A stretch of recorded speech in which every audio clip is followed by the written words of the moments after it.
Good morning, everyone. Welcome to Yahoo Finance Live. I'm Brad Smith alongside Julie Hyman. Let's get right to the three things that you need to know to start off your morning. First thing you need to know. UK regulators have blocked Microsoft's acquisition of Activision Blizzard over concerns that the deal would harm competition and stifle innovation in the gaming market. Microsoft said it plans to appeal the decision. The ruling arrives after the tech giant posted an earnings beat as its cloud strength offset weaker demand in its personal computing business. Its cloud segment, Azure, grew nearly 30% on the year. And the company also played up its AI-powered search engine, Bing, ramping up the battle of these search engines. Bring it on, Google. Second thing you need to know. Speaking of Google, Alphabet, Google's parent company, topped estimates during its fiscal first quarter, showing signs of resilience in the overall struggling tech sector. The company's revenue grew 7%, while its cloud business posted a profit for the first time since its launch. YouTube's ad revenue posted a small but notable beat, but declined compared to last year. On the earnings call, the company touted its foray into AI, calling it the North Star. Investors will be closely watching to see how the generative AI battle in big tech plays out. And third thing that you need to know, inflation isn't stopping consumers from getting their burritos. Chipotle powered past expectations in the first quarter, posting a 17% rise in revenue as total same-store sales saw a boost in restaurant sales, rather, I should say, also rose, while digital sales are edging higher, making up nearly 40% of its revenue. Over the past year, Chipotle has raised prices around 10% and said that it's going to increase again if it's necessary. Well, UK watchdogs have blocked Microsoft's $69 billion acquisition of Activision Blizzard over concerns that the deal would damage competition in the gaming space and harm innovation. Yahoo Finance's Dan Halley is here with us to talk us through that and what's going on in big tech more broadly. But let's talk about this deal first, because there was some murmurs ahead of time that it could get blocked. We didn't expect it would happen today, right? And so how big of an obstacle is this? This is a big obstacle. Microsoft is now going to have to appeal this decision from the CMA, and they say that they're going to. We actually have a statement from Microsoft President Brad Smith. He says, "We remain fully committed to this acquisition and will appeal. The CMA's decision rejects a pragmatic path to address competition concerns and discourages technology innovation and investment in the United Kingdom." So kind of hitting there at the UK at a time when they're also dealing with high inflation. And then Activision Blizzard, a spokesperson, said the CMA's report contradicts the ambitions of the UK to become an attractive country to build technology businesses. "We will work aggressively with Microsoft to reverse this on appeal. The report's conclusions are a disservice to UK citizens who face increasingly dire economic prospects. We will assess our growth plans for the UK. Global innovators, large and small, will take note that despite all its rhetoric, the UK is clearly closed for business." So really strong words there from both Microsoft and Activision Blizzard. And this deal, this would have been the largest acquisition by Microsoft. The reason why they're doing this is twofold. They want Call of Duty. It's a huge franchise. Last version made $1 billion 10 days after its release. So, that's a good amount of cash to be pulling in. And the other thing is this still nascent cloud gaming market. And Microsoft right now is just, beating the pants off of Sony. NVIDIA, Nintendo's not even part of that conversation right now. They have their Xbox Cloud, the Xbox Game Pass with Cloud offering. It's $14.99 a month. I have it. I love it. You get easy access to games. Look, if Microsoft is eventually able to get Call of Duty and other Activision Blizzard games, it would be massive. The issue here, and the FTC points this out, which is also suing to block this deal. They say that Microsoft had previously gone back on assurances that they would allow some games to be available to third parties like PlayStation when they acquired ZeniMax and their company Bethesda Softworks. There's a huge game coming out from them that was originally going to be on PlayStation, is now not going to be on PlayStation, going to be an Xbox exclusive. And look, exclusives are really what matters here. If you're going to sell consoles, people are going to do it based on what games they can get for them. The cloud kind of starts taking that away, though, and Microsoft is aggressive as hell when it comes to the cloud. You get a Samsung TV, it's got Xbox Game Pass built in now. Well, so Microsoft also, of course, on the other side of this, they had some very kind of gleeful moments yesterday after they posted a big earnings beat. Its cloud services revenue grew. The company continues to play up its generative AI ambitions. On the earnings call, CEO Satya Nadella ramped up its competition against Google in the search engine space. I want to play this clip from the call for some of our viewers. As we look towards a future where chat becomes a new way for people to seek information, consumers have real choice in business model and modalities with Azure-powered chat entry points across Bing, Edge, Windows, and OpenAI's ChatGPT. We look forward to continuing this journey in what is a generational shift in the largest software category, search.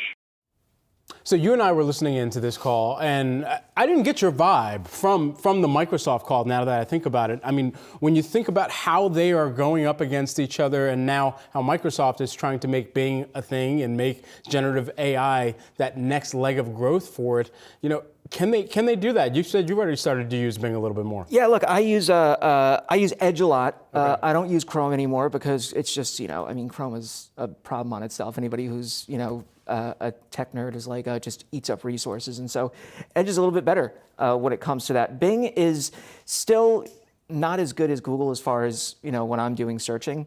But my vibe from the call was they took the gloves off and just, you know, cold cocked Google right there with that statement. Just like, look, we're coming for you. And, you know, I think they said that, what was it, every % of market share they grab is $2 billion. So they're just, you know, look, if they could start chipping away at Google there, then that's going to be how they do it. And Google, for its part, is saying, oh yeah, we're going to add, you know, chat capabilities to search. It's coming. We have Bard out there in test. But Microsoft is doing it, right? And that's the difference. And not only are they doing it with search, with chat, they're also adding it to their other services. So, you know, Google did that with their kind of workspace services, right? With Google Docs and Sheets and all that. But Microsoft's adding it to cybersecurity. They're adding it to Dynamics 365. They're adding it to Microsoft 365. So it's across their stack right now that they're throwing this technology in. It makes them look like they are just crushing Google in a place that Google helped create. They're part of the reason why this transformer technology exists, right? So the fact that they're beating Microsoft, I mean, it's got to send shivers up the spines of the executives there and investors at for Google. One interesting thing, though, I find about this whole chase for search is, yes, I recognize that search is an enormous business, but it's also a very challenged business right now. So Microsoft going after a business that, you know, yes, because of economics, right? It's a cyclical business. The economy is challenged right now. So Google already losing some momentum for that reason.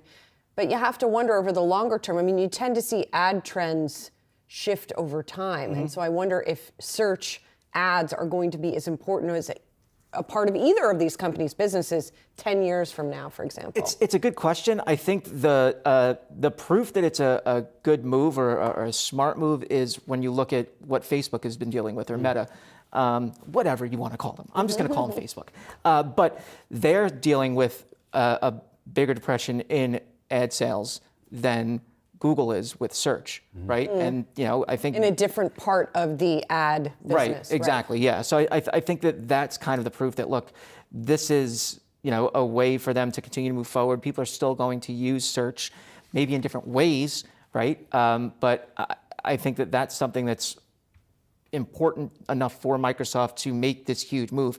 By the way, there was murmurs that they may be working with Samsung to make Bing the default search engine on Samsung phones. There was a rumor going around about that, and that would be huge. Samsung runs on Android.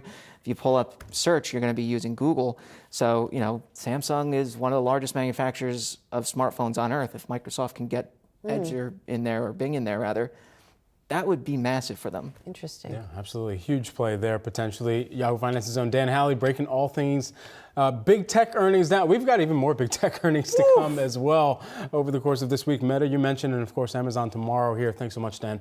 Well, sticking with the two that have already reported, Microsoft and Alphabet reported strong cloud computing revenue. proving businesses are still spending big, but growth has slowed compared to peak rates in 2021. So what does the future look like for cloud tech?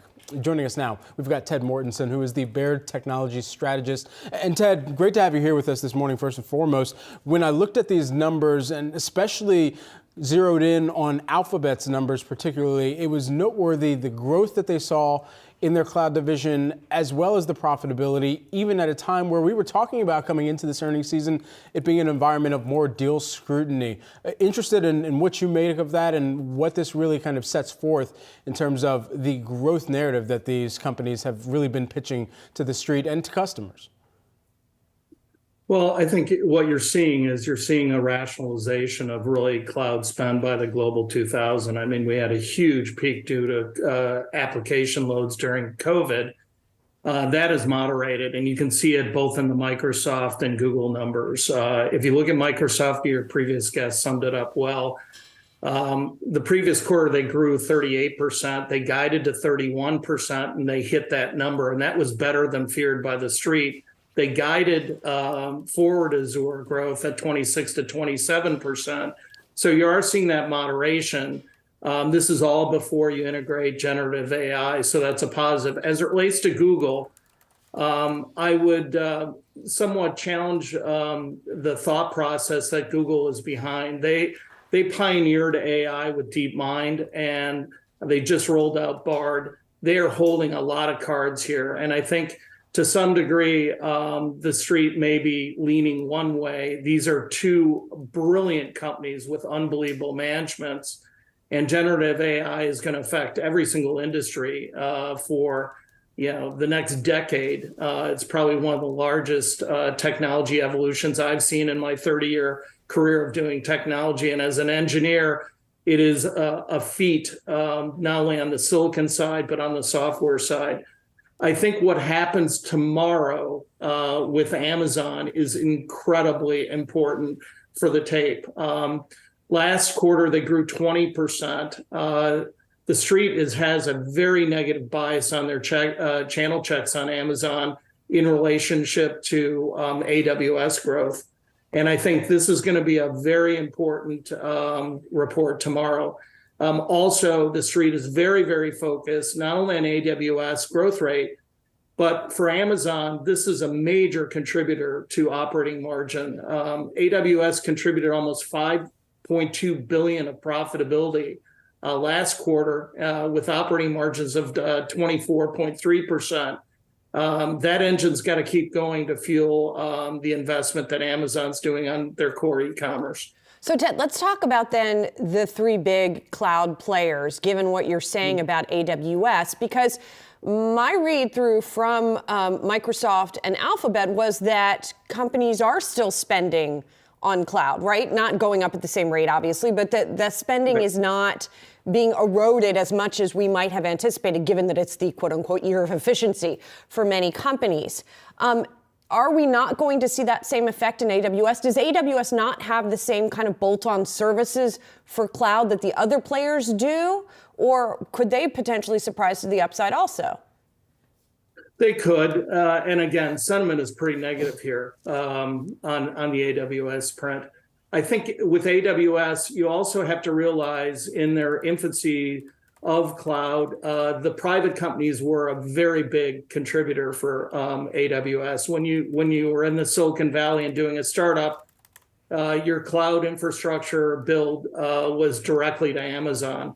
And I think post Silicon Valley's failure, that smaller component now on the private side is definitely seeing some pressure. Now, with that said, you look at these three clouds, AWS, Azure, and GCP, they are true monopolies. They're worldwide monopolies. Outside of China and Baidu and Alibaba, they're holding 90+% of the AI engineers. And as you move into generative AI, these three companies are going to be the leaders in a paradigm shift, not only in search, but across all industries as software changes. And Microsoft is incredibly well positioned because of their enterprise reach. And I think Dan summed it up very, very well, where you're when you look at Microsoft, they're already commercializing AI with what's called Copilot, and Copilot's being commercialized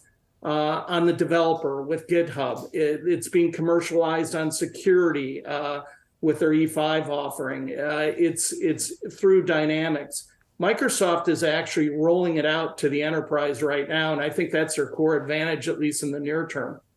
You know, the way of thinking among some of their portfolio clients in the past would be, all right, if we've already got our collaborative cloud suite with this company, then we might as well kind of have a data center that's housed by this company as well, kind of just summarizing everything up in one bill, if you will. Is that still the way of thinking? Are companies looking to piecemeal together a broader kind of cloud solution for themselves, or are they kind of picking and choosing? And if so, is there a clear winner right now among some of the largest cloud players that you're tracking? That's $1 million question. It's a great question. I think if you look AWS being kind of the number one cloud player historically, and Azure being number 2, and GCP being number 3, and Oracle's OCI being a distant 4. Right now, this is a battle between Microsoft and Google. Microsoft, again, has the enterprise, which is a huge advantage. All corporate enterprises, essentially their foundation is Microsoft. And as you look at their roadmap, it is a scary roadmap. It's almost kind of like the technology Death Star, if you will. Microsoft is incredibly brilliant management that executes. And in that respect, I think as you move into generative AI, they've been working with OpenAI for years and a huge investment. OpenAI is powered by NVIDIA. It sits on Azure. That's a pretty big initial advantage in this next war, and it is a generational paradigm. So I would say Microsoft is holding a lot of cards right now. Just super quickly, Ted, does the lack of Activision affect that Death Star ability? No, it's a bolt-on that. It's a bolt-on, quite frankly, that would have been nice to move their whole gaming business to the cloud. But the core IP within Microsoft is fueling multiple product cycles currently. So I guess I don't know what the vulnerability was, that you shoot the photons down into the middle and the whole thing blows up. I don't know what the analogy only goes so far. Ted Mortensen, thank you so much. We love that analogy, though. Baird technology strategist. Great to get some time with you this morning. Thanks. Thanks. Chipotle proved its pricing power with stronger than anticipated revenue in fiery first quarter earnings. Even with menu price hikes, customers appeared unfazed as in-store sales jumped for the fast casual chain. New restaurant openings and lower avocado prices also helped matters, boosting earnings. Chipotle's strong performance is a welcome sign for investors after the company's weak numbers in the fourth quarter. And we're going to be joined later this morning by Chipotle's CFO, Jack Hartung, to dig further into Chipotle's sizzling performance. You don't want to miss that. Let's turn now to today's morning brief, and we're taking a look at the crowded moves into tech amid the AI hype. Artificial intelligence continues to be the talk of the town among big players such as Microsoft and Alphabet, both of which had plenty to say on AI in their quarterly conference calls on Tuesday. Alphabet mentioning AI 52 times, and Microsoft coming in at 36 mentions, according to Reuters here. We were listening to these calls, Yahoo Finance was yesterday, and ultimately the amount of time spent, even though there were multiple mentions, dozens of mentions for both of them, it was the amount of time spent both in questions and also prepared remarks that was really kind of jarring to me, in that Alphabet knew that it could only say at least so much right now about the generative AI plays that it had, whereas Microsoft has already openly made a $10 billion investment in OpenAI. They have already seen this be proven through the search engine, or at least integrated into the search engine that they're trying to prop up and take some of the market share away from Google. Google and Alphabet, for their matter, I think that they were just trying to say, okay, yeah, we're not really concerned about how much the other players in the space are going to integrate this in, we're still going to do just the same thing, and then we're going to retain our market share on top of that. Right, and as I wrote about in this morning's morning brief, basically all of this AI enthusiasm, right, and companies throwing out these terms over and over again, and we talked about this yesterday with the chart of the day, has really bolstered stocks this year, and that's caused concern among some investors. So let's talk a little bit more about that. Mega cap crowding is how it's being referred to. It has been aided by the AI hype, according to some analysts. It raises concerns of leaving the overall market more vulnerable to turbulence. So what market risks are lingering in the shadows that could tip the scales for investors? Here to discuss this and more is Dave Mazza. He's Roundhill Investments Chief Strategy Officer. And Dave, you know, this is a concern that comes around perennially, right? Like the market is too reliant on tech. It's here, that concern seems to be here again to some extent. If you look at Apple and Microsoft alone, they account for something like 13% of the S&P 500, which is huge. Is that a risk here? Doesn't look like a risk today when the stocks are going up. Not at all. What's interesting is, to your point, over the years, whether it was energy companies in the 2000s or financial services companies actually before the global financial crisis, and now again tech, folks get concerned with overconcentration when just a handful of names seem to be driving index performance. But what's interesting to me is if we take a step back and look at where the revenues are coming from, and again, Microsoft was actually able to put up pretty impressive growth in what was all to consider could have been a lackluster quarter. That's impressive, and that's why investors continue to flock to these names. I think what's more interesting is that this market appears to be a have and have-nots market. And I actually believe we might continue to be in this environment until there's greater clarity on the path of interest rates and the economy itself.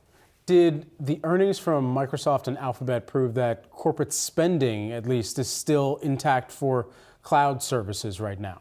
Yeah, so the three things we were looking for heading into big cap tech earnings was one of those areas was around cloud services, around generative AI, and you just mentioned the impressive number of mentions in that space, and then just simply how margins were looking. And net, again, Microsoft, to a lesser extent Alphabet, proved to be pretty resilient here.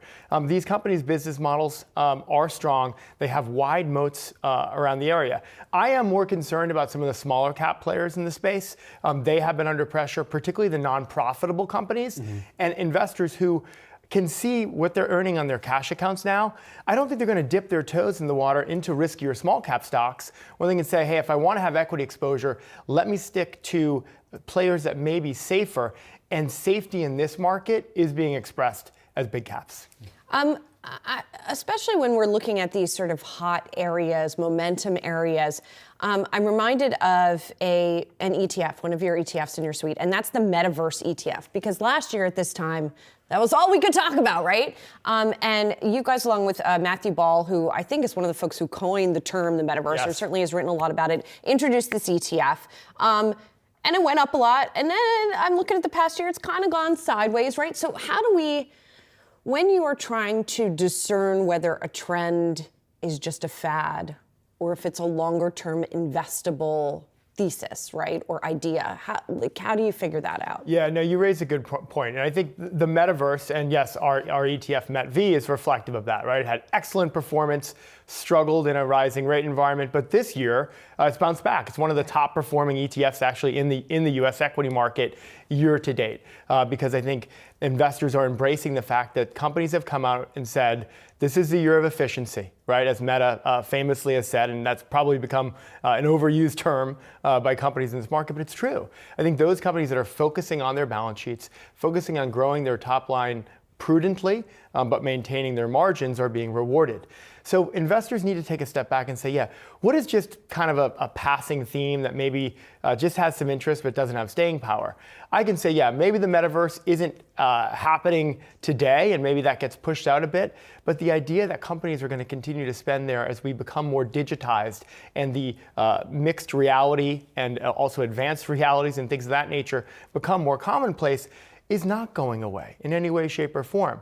But to go to generative AI for a moment, what I think is important is every company is going to be mentioning this. We saw a massive number of mentions by PepsiCo and by Coca-Cola. Right. Forget about Microsoft and Alphabet that we were just talking about. Right. You can design your own can for a Coke or something using it. And there may be a utility for that, but I think that's where it gets important to investors. Say, if I want to be in generative AI, perhaps I should focus on the companies that are investing in it, to your point, like Microsoft with OpenAI, what Alphabet, Google is going to be doing with Bard, and others, as opposed to just saying, hey, any company that mentions it 1,000 times, that's where the environment's going to be. So it takes a little bit more homework. This is not an easy market environment, right? Before last year, it was actually a relatively easy environment. So I think investors do need to do their homework and say, what are the companies that are actually investing in it? What are they really doing here? Is that R&D going to productive uses? What are the top companies then that you would be fading? You mentioned not liking small caps right now, and I think naturally about some of the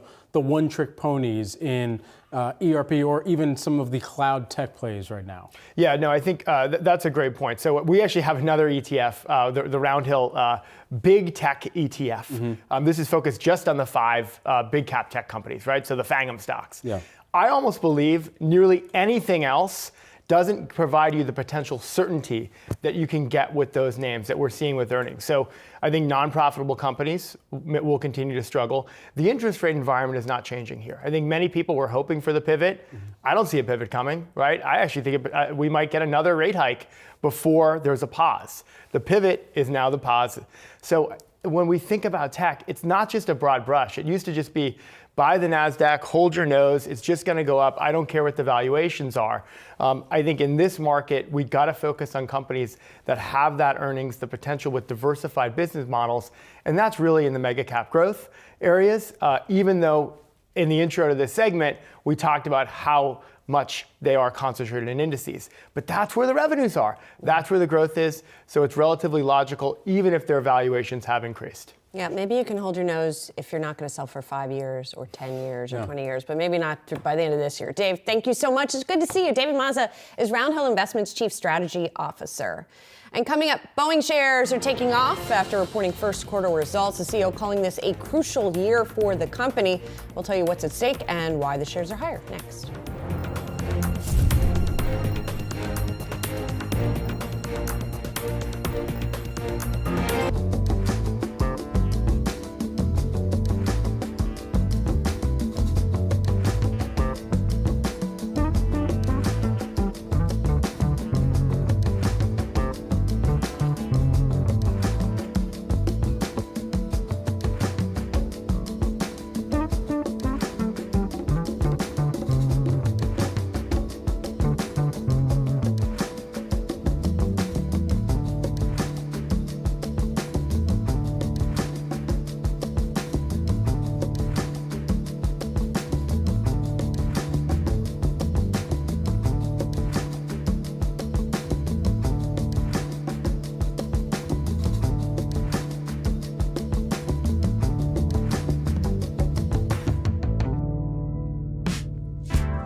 Coming up on the opening bell on Wall Street, and it looks like I'm going to call this mixed, even though it's not like the Dow and the S&P are down, just because there's such a big gap between Nasdaq futures, which are obviously getting a boost from the likes of Microsoft. The S&P to a smaller degree is, right? But the Dow and the S&P just aren't up that much. We have mixed earnings if you kind of zoom out beyond super big tech, Brad. Right.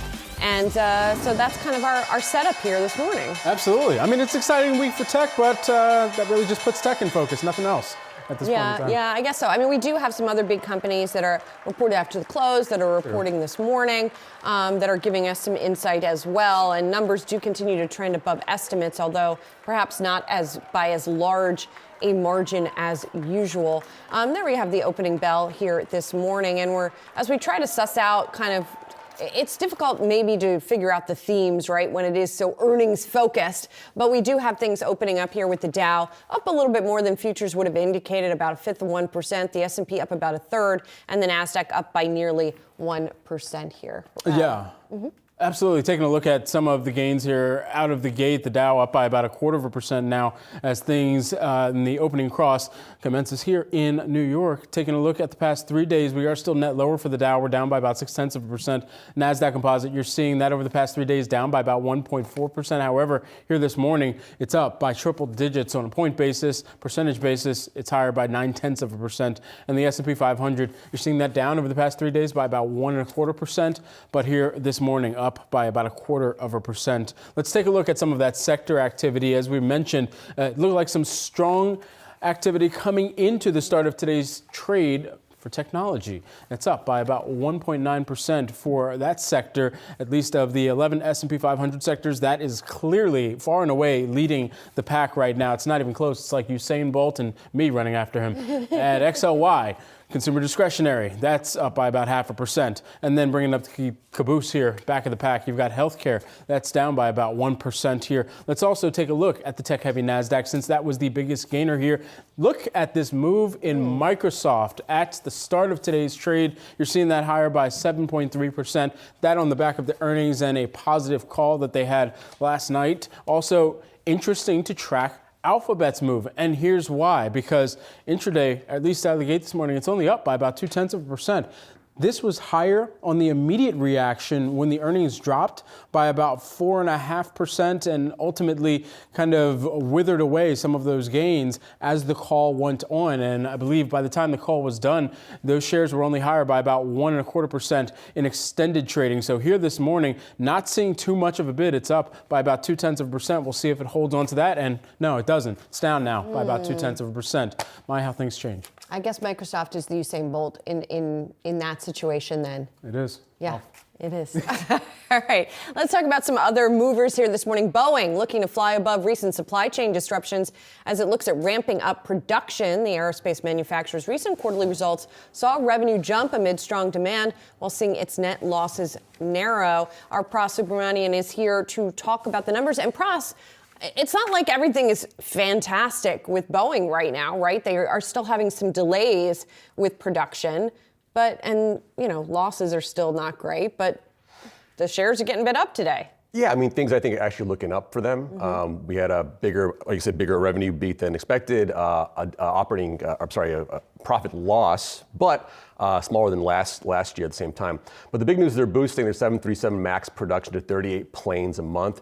They still see around 400 to 450 planes delivered this year, which is good. And this came despite a production issue that CEO Dave Calhoun says will impact deliveries over the next few months. So they're hoping to ramp that up and hit that guidance by the end of this year. We'll see how that shakes out. Also on the Dreamliner, they announced a production restart after its own issue in March. Now they're going to ramp up that production through the year. And this comes on the heels of a big Dreamliner deal with the Saudi government that Yahoo Finance's Brian Sazi was first to report on. Yeah, I was looking through some of especially in the commercial airplanes category, especially with the segment results that we were tracking there. Looked like that was up by, 60% in this most recent quarter, at least year over year here. The company's president and CEO, David Calhoun, saying that they're progressing through a recent supply chain disruption, but still remaining confident in the goals that they have set for this year. And they have a company backlog at quarter end of $411 billion right now. I mean, they have over 4,000 Maxes that need to be delivered in backlog. And if you think about it, if they make 400 a year, that's a 10 years at least to fill that backlog. So that's a pretty healthy amount of plane orders there for the MAX. And their big customers here in the States are United and Southwest. So they're actually eagerly awaiting those planes. But the Dreamliner stuff is good news too. Obviously that big deal with the Saudi government. But that ramp was taking a long time. They had plenty of issues with that plane, both in South Carolina and I think also in Washington. So hopefully that's being ironed out for Dave Calhoun, because I don't know if investors have much patience after what happened last year. Well, they've already had quite a lot of patience, I think, where this company is concerned. So then those further setbacks were upsetting to them. Frost, thank you so much for breaking all this down. Really helpful. Let's talk about regional banks. Is this the last time this earnings season we're going to talk about this, I think? PacWest Bancorp is the one we're talking about here. The shares are popping after its latest quarterly results. CEO Paul Taylor pointing to deposits rebounding in April after stabilizing in the latter part of March following the banking turmoil. Now, of course, we have had these regional banks in focus with yesterday First Republic's results. It fell about 12% earlier in the day and then fell as much as 50% later. At the same time, PacWest was down, I think, about 9% yesterday, so reflecting some of the concerns. First Republic, gosh, is still down today 20%, but PacWest is seeing this rebound. So it is looking more and more differentiated within this regional banking space here. It's almost like First Republic and everything else at this point, and PacWest kind of emphasizing that. I mean, even with this move that we're tracking, year to date, PacWest still down by about, 48%, and coming into today's activity had been down by about 55%. And so, continuing to track, and there's a 3-month view of PacWest.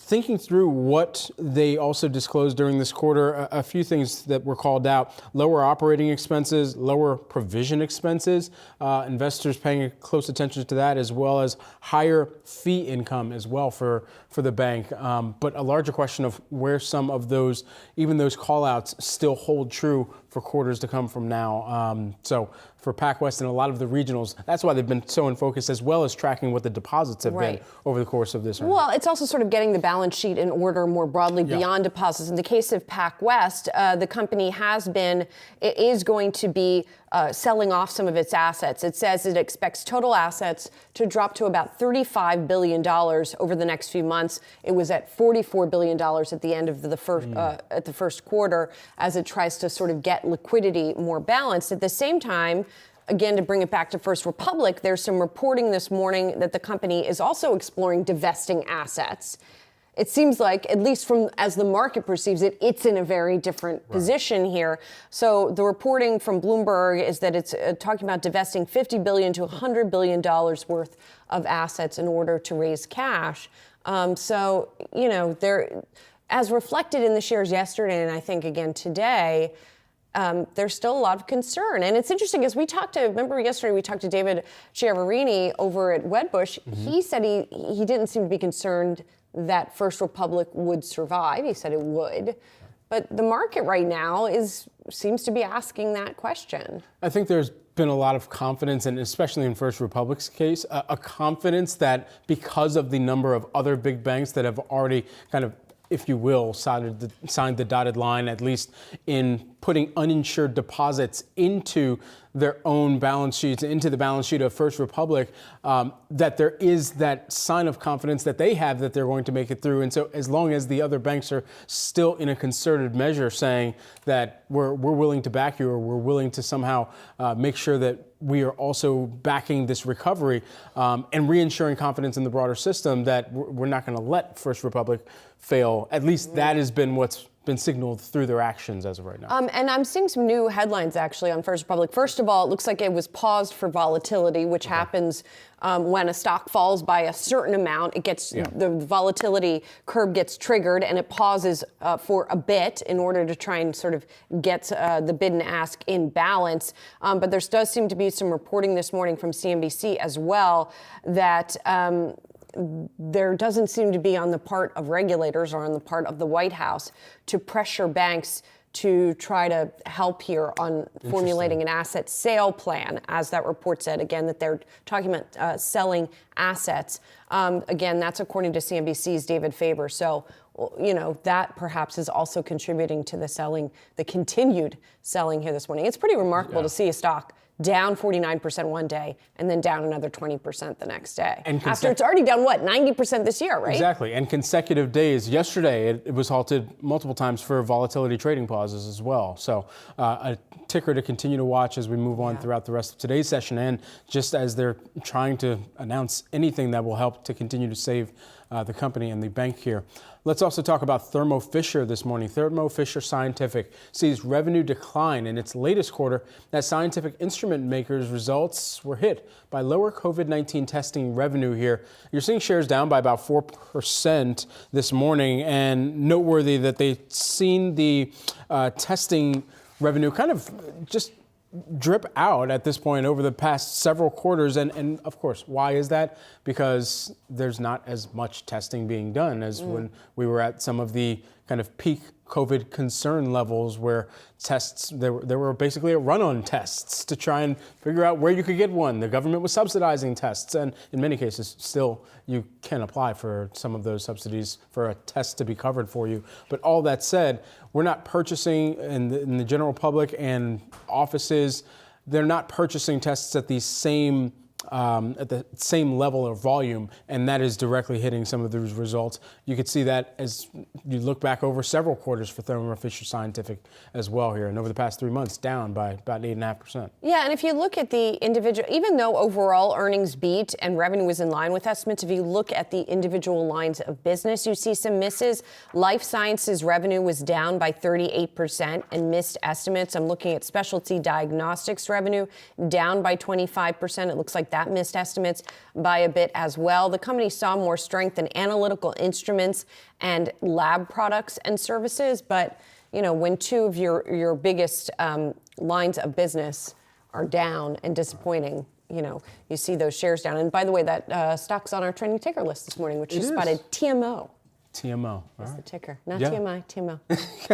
Well, TMO, we're going to continue to watch that one as we move on throughout the rest of today's activity. Coming up, we take you on a journey all the way from ancient Greece to a trading floor in the American Midwest. This is an Options Pit segment you don't want to miss.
Let's dive into the options pit. Historians will tell you the first options trade took place around 332 BC when Greek philosopher Thales of Miletus brought the rights of an olive, this olive farm, just before that the year's harvest, rather.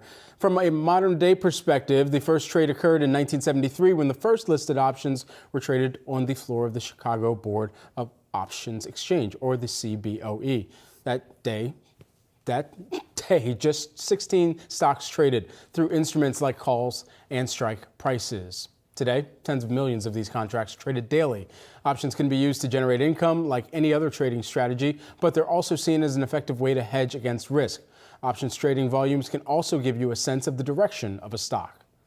And for example, last year, after Tesla announced its first price cuts, put contracts, that's a bearish indicator, that's you buy the rate essentially to sell the stock, were the most traded instruments on the EV maker's shares in the aftermath. The price of those contracts also rocketed almost 250% at one stage during the fervor. And 0-day to expiry contracts are the latest vehicle innovation, you might say, in this space that are capturing attention, with the likes of JP Morgan's Marko Kolanovic calling it a Volmageddon risk. Now you can track that kind of volatility more closely with the arrival of the VIX one-day index that measures those short-term moves in the market or tries to capture them. So all of that said, how do you play this space most effectively? There are a lot of choices, from pre-Socratic philosophers to some modern-day wisdom. Let's bring in Bob Lang, Explosive Options founder, and this segment is sponsored by Tasty Trade. Bob, that was a lot of history to go into for options to bring us to today. But bottom line, this latest 0-day to expiry invention, if you will, in the market, and now the index that's trying to capture that has really, caused consternation among some, certainly has shaken up the world of options. What's the big sort of takeaway that investors should have from this? Well, these 0 days to expiration, which means if you traded something this morning after the market opened, it expires today. Like there was the S&P 500 spiders, the QQQs, they all have daily expirations now. And you can basically get into a trade and not have to worry about the time decay factor that is always present with these options. But the thing about these 0 DTE options is create a lot of volatility in the markets. And creating a lot of volatility means not necessarily that markets are going to go down, but necessarily it's the movement, right? When volatility increases, we see large moves up and down. But most of us as risk-averse investors, I think every single one of us, would love to have a risk-free investment without having any money at risk. Basically, we're risk-averse, and when we start seeing big movements up and down, especially down, we start getting fearful and nervous and worried and scared, and we end up having to pull our money out, and that's when you get larger declines. That's why there's a funny phrase that says markets take the elevator up, but going down, it's like taking the window, going out the window. So yes, it's the same. I've heard versions of that one also. So is this new index then, and have these new 0 days to expiry options, have they created the volatility, or are they a reflection of volatility in the market, do you think? I think it's both. I think really it's a reflection of people's attitudes for risk appetite at a certain moment in time. I think these last 3 to 4 months, we've seen markets up fairly strong. Actually, after Friday's close, if we get a positive close in April, it'll be 3 positive months out of 4 in 2023. So people are starting to get excited and interested about taking risk again. It's about risk appetite. And I think so that in and of itself feeds into creating a lot of volatility in these markets. Because look, market makers on the other side of the trade who are selling these instruments to people don't really want to have that risk on, and they obviously have to take the other side of a trade and so forth. It's just creating a lot more volume. Now, as far as the SIBO is concerned, when they see a market opportunity there, they go ahead and take advantage of it. They started these weekly options, they started these 0 DTE options, and now obviously the new one that you mentioned about the VIX one-day options. It's as long as there's somebody who wants to trade it, they're going to put a product out there. Is there an optimal time during the earnings season to really be looking at volatility and using that as some type of instrument to trade within your portfolio, knowing that there are times of the earnings season that are more volatile than others just based upon the the types of companies that are reporting? Yeah, good question, Brad. So I think as we head into earnings season, what ends up happening is we see short-term options, especially ones that expire slightly after earnings come out, they become very expensive. And what we try to do is we looked at that and say, well, historically, stocks will move very, very large after earnings. Look at this morning, you see Boeing is up close to 5% this morning on a good earnings report, right? So the options that expire this coming Friday were priced in for that. So maybe even priced in more. So we look at historical volatilities and historical moves to try and determine if the stock option is priced out of range or not. So what we try to do is try to sell the short-term option and maybe go long a month or so, maybe out into May or June. So sell this one that's coming in on Friday. Take the risk of the fact that maybe the stock may not move that much, and let that time decay work for you in your favor. And not just sort of the timing the options correctly, but also in earnings season, how do you pick which companies you want to actually trade the options for? Because some of them are very crowded, some of them are very expensive, to your point. So is there sort of a screen or criteria that you're using? Yeah, so I basically looking at historical moves on some of these stocks. Last week we had Tesla came out with earnings, and you noted that one a moment ago. And the options were extremely expensive, and you can screen for some of these stocks. But just looking at the stocks in general with their regular volatility moves on a historical basis, you can look at the past 20 days, past 30 days of volatility in these stocks and see how they move and compare that movement to what is the expected move. It's the implied move that really captures people's imaginations. Like, well, I mean, if I want to get in on Meta tonight, or I want to get on an Amazon tomorrow, what is that expected move going to be? And boy, if it's only 6 or 7%, Meta's trading at what, 210? If it's only going to go up about $12 or $13, what if it goes up 30? I want to capture that. So that's pretty much the screen that I kind of look at. Bob, great to have you here with us, breaking down all things options today, especially with relation to volatility as well. Thanks so much. That is the options founder, explosive options founder, Bob Lang. And our options pit segment is sponsored by Tasty Trade. We'll be right back.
Chipotle is proving its pricing power once again. The fast casual chain saw same-store sales rise nearly 11% year over year, including a nearly 23% boost to its in-restaurant sales, despite, or maybe partly thanks to, price hikes. Chipotle CFO Jack Hartung joins us now alongside Yahoo Finance executive editor Brian Sozzi. Jack, it's great to see you as always here. And it looks like you guys are seeing strong demand. Talk to us about, we've been talking a lot about the volume price equation this earnings season, or in your case, I guess also the traffic price equation. How did that break down for you guys last quarter? Yeah, so we did have to take prices last year. We haven't raised prices in around 5 or 6 months. We did have to combat inflation like every other restaurant company. But the best thing about this quarter is the fact that, despite some of those price increases, our transactions were up 4%. And that tells us that customers still think of Chipotle as the meal that they want to eat at a great value. And so they're coming back in greater numbers. And probably a little top spin to that is while we saw in the fourth quarter of last year, second half of last year, we saw low-income consumers were starting to visit a little less often. We saw them come back in the first quarter in a big way. So again, we feel like we're great value. And I think our customers, more importantly, they believe we're great value. And I think that's a big part of our first quarter results. Jack, Brian here, always good to see you. To the extent you're able to, I need a hot take on this. Why are we not seeing resistance to your higher prices at Chipotle? But when I hop on that McDonald's conference call, they're seeing consumers are pushing back on their price increases. Is it, I get more food at Chipotle? Is your food better compared to a Big Mac? Take me through it. Well, listen, first of all, I'm a little biased on this, but yeah, our food is better. We start with real whole ingredients. We only have 53 ingredients. We start the morning. Our crews are in our restaurants right now early in the morning. They're chopping onions, they're mashing avocados, they're marinating, and they'll begin in a few hours. Cooking steak, cooking chicken fresh, and so we're a real restaurant that served great culinary. We also have great customization. And so you get exactly what you want, whether that's ordering through the app or whether you want to walk down the line and interact with our teams. And then we're great value. I mean, our chicken burrito, which more than half of our customers get either a chicken burrito or a chicken bowl, is still right around $9. And if you try to get that kind of meal with that kind of quality and that kind of customization and as much food as we offer, you're going to pay a lot more than $9 anywhere else. And so I think in today's environment, customers realize they've gone to other restaurants, they've tried cooking at home, and Chipotle is a great place to enjoy a great meal and at a great value. And so even within that, have you seen any signs that there are certain items on the menu that customers are not adding on to their ticket? At this point in time, we're just looking across a consumer that is being more decisive or at least kind of scrutinous about their spend, even if they do continue to come back into the doors of Chipotle or order via an app. No, not really. I mean, the thing about our customers is they lock into what they love at Chipotle. And if it's a chicken burrito with pinto beans and tomato, whatever their order is, and we know this because we talk to our customers and they tell us, here's what I get every single time. And I get guac on the side, and they get it every single time. So when they choose to come to Chipotle, they crave the food and they're getting exactly what they want to do. So we're not really seeing that trade down. I want to get back into pricing here, and I'm not talking about the prices that I'm paying. I'm talking about the prices that you're paying, Jack, at Chipotle for your input costs, because we went and looked at some of the PPI data to try and figure out, at least for writ large for companies in America, where are prices going up and where are prices going down? And a lot of prices are going down generally, right? We know avocado prices are going down. You guys talked about that. Chicken prices are going down. Beef still going up. Rice still going up, as we're showing here in a graphic. And I know you guys negotiate things differently from the sort of generalizations. But what can you tell us about what's going up, what's going down, what we can kind of extrapolate for what's happening with inflation? Yeah, I mean, Julia, I think the chart that you just showed and, what you just mentioned is exactly what's happening. A year, 3, 4, 5 months ago, kind of everything was going up. And as everything was going up, the outlook was that it's going to go up even more. And it was a very tough environment. Now we're seeing some items are going up, some are going down. For example, we did have a number of items, some of our oil, some of our salsas or tortillas in the first quarter did go up, but they were offset by lower avocado costs. And so this balancing out has made it kind of a flattish, or I'll call it a stable overall inflation period. our hope is, we obviously don't have a great crystal ball in this kind of environment. Our hope is there's that kind of stabilization. We still think there's likely to be some pressure on beef. There's still a little bit more demand than supply. We haven't seen that inflation in what we've bought so far in the first quarter, but we think that may come, down the road. But so far, there's at least some offsets along the road. So in our case, we don't have any plans to take any price increases. We're going to watch what happens with all of our ingredients, not just, if some goes, go up. Hopefully some will go down. But, so far it's a lot more stable now than it had been in the last 18 months.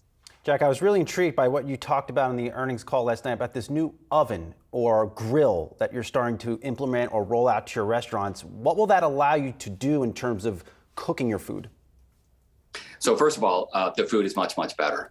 It is very, very precise. It's double-sided. It cooks our food faster. And so, for example, chicken, as I mentioned, more than half of our customers get chicken. It cooks the chicken perfectly to the perfect temperature inside and out. One of the challenges, if you overcook chicken just a little bit, it tends to dry out. You also lose yield as well. So it's a win-win for our team where you can cook the chicken faster. So that means customers are going to have freshly cooked chicken, more than ever before. We're constantly cooking chicken on our grills, but now the chicken you get is going to be coming from the grill, even faster, even fresher. It means it's going to be juicier because it's going to be cooked to the exact right temperature. And we're not going to have the yield loss, which means our economic model and our ability to continue to deliver value to our customers is going to be better than ever. And it's also better for our crews. We've only had it at one restaurant. We're now rolling it out to 10. But our crews say they love it. It is a lot more precise. It requires less attention, less judgment along the way in terms of when they pull the chicken off, when they turn the chicken, things like that. So it's really a win-win for us, our business, our crews, and our customers. Jack, under your and Brian's leadership, there's been far more kind of advancement of a digital strategy at Chipotle, and whether that's over the past couple of years accepting crypto via Flexa or, having a metaverse play within Roblox. You hear all the talk now about generative AI. Do you start to think about how that can be integrated into Chipotle's business?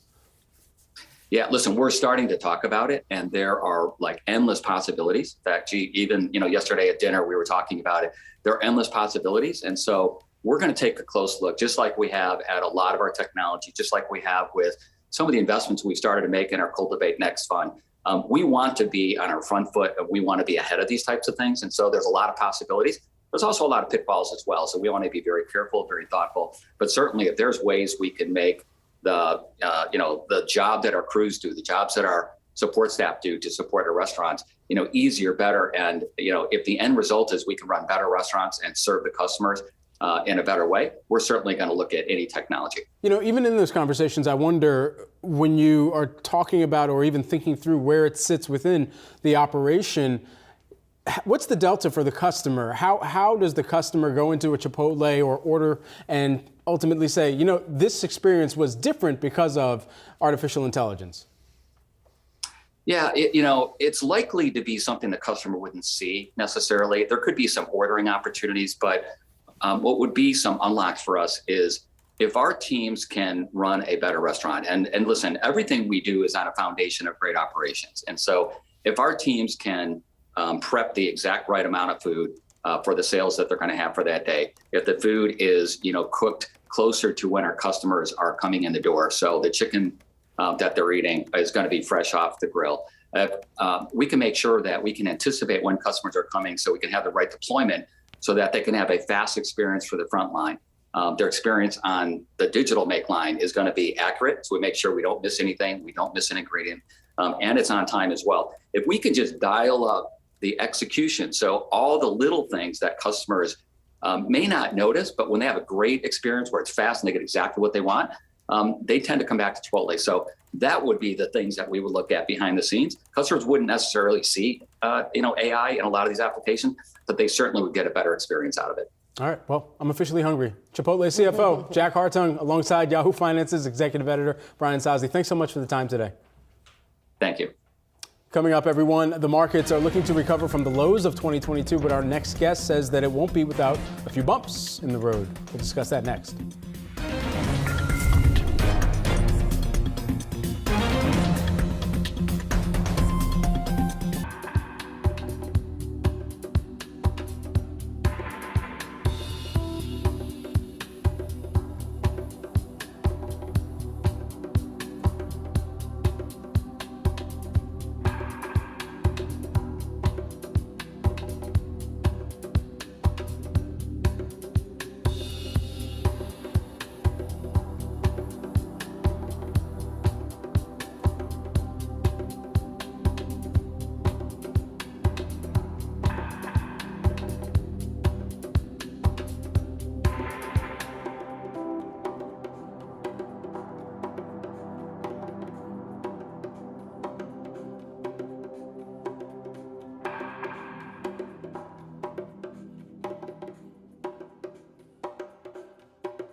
Welcome back to Yahoo Finance Live. I'm Julie Hyman with Brad Smith. Let's take a look at markets here. So we have stocks holding pretty steady. This is the S&P 500.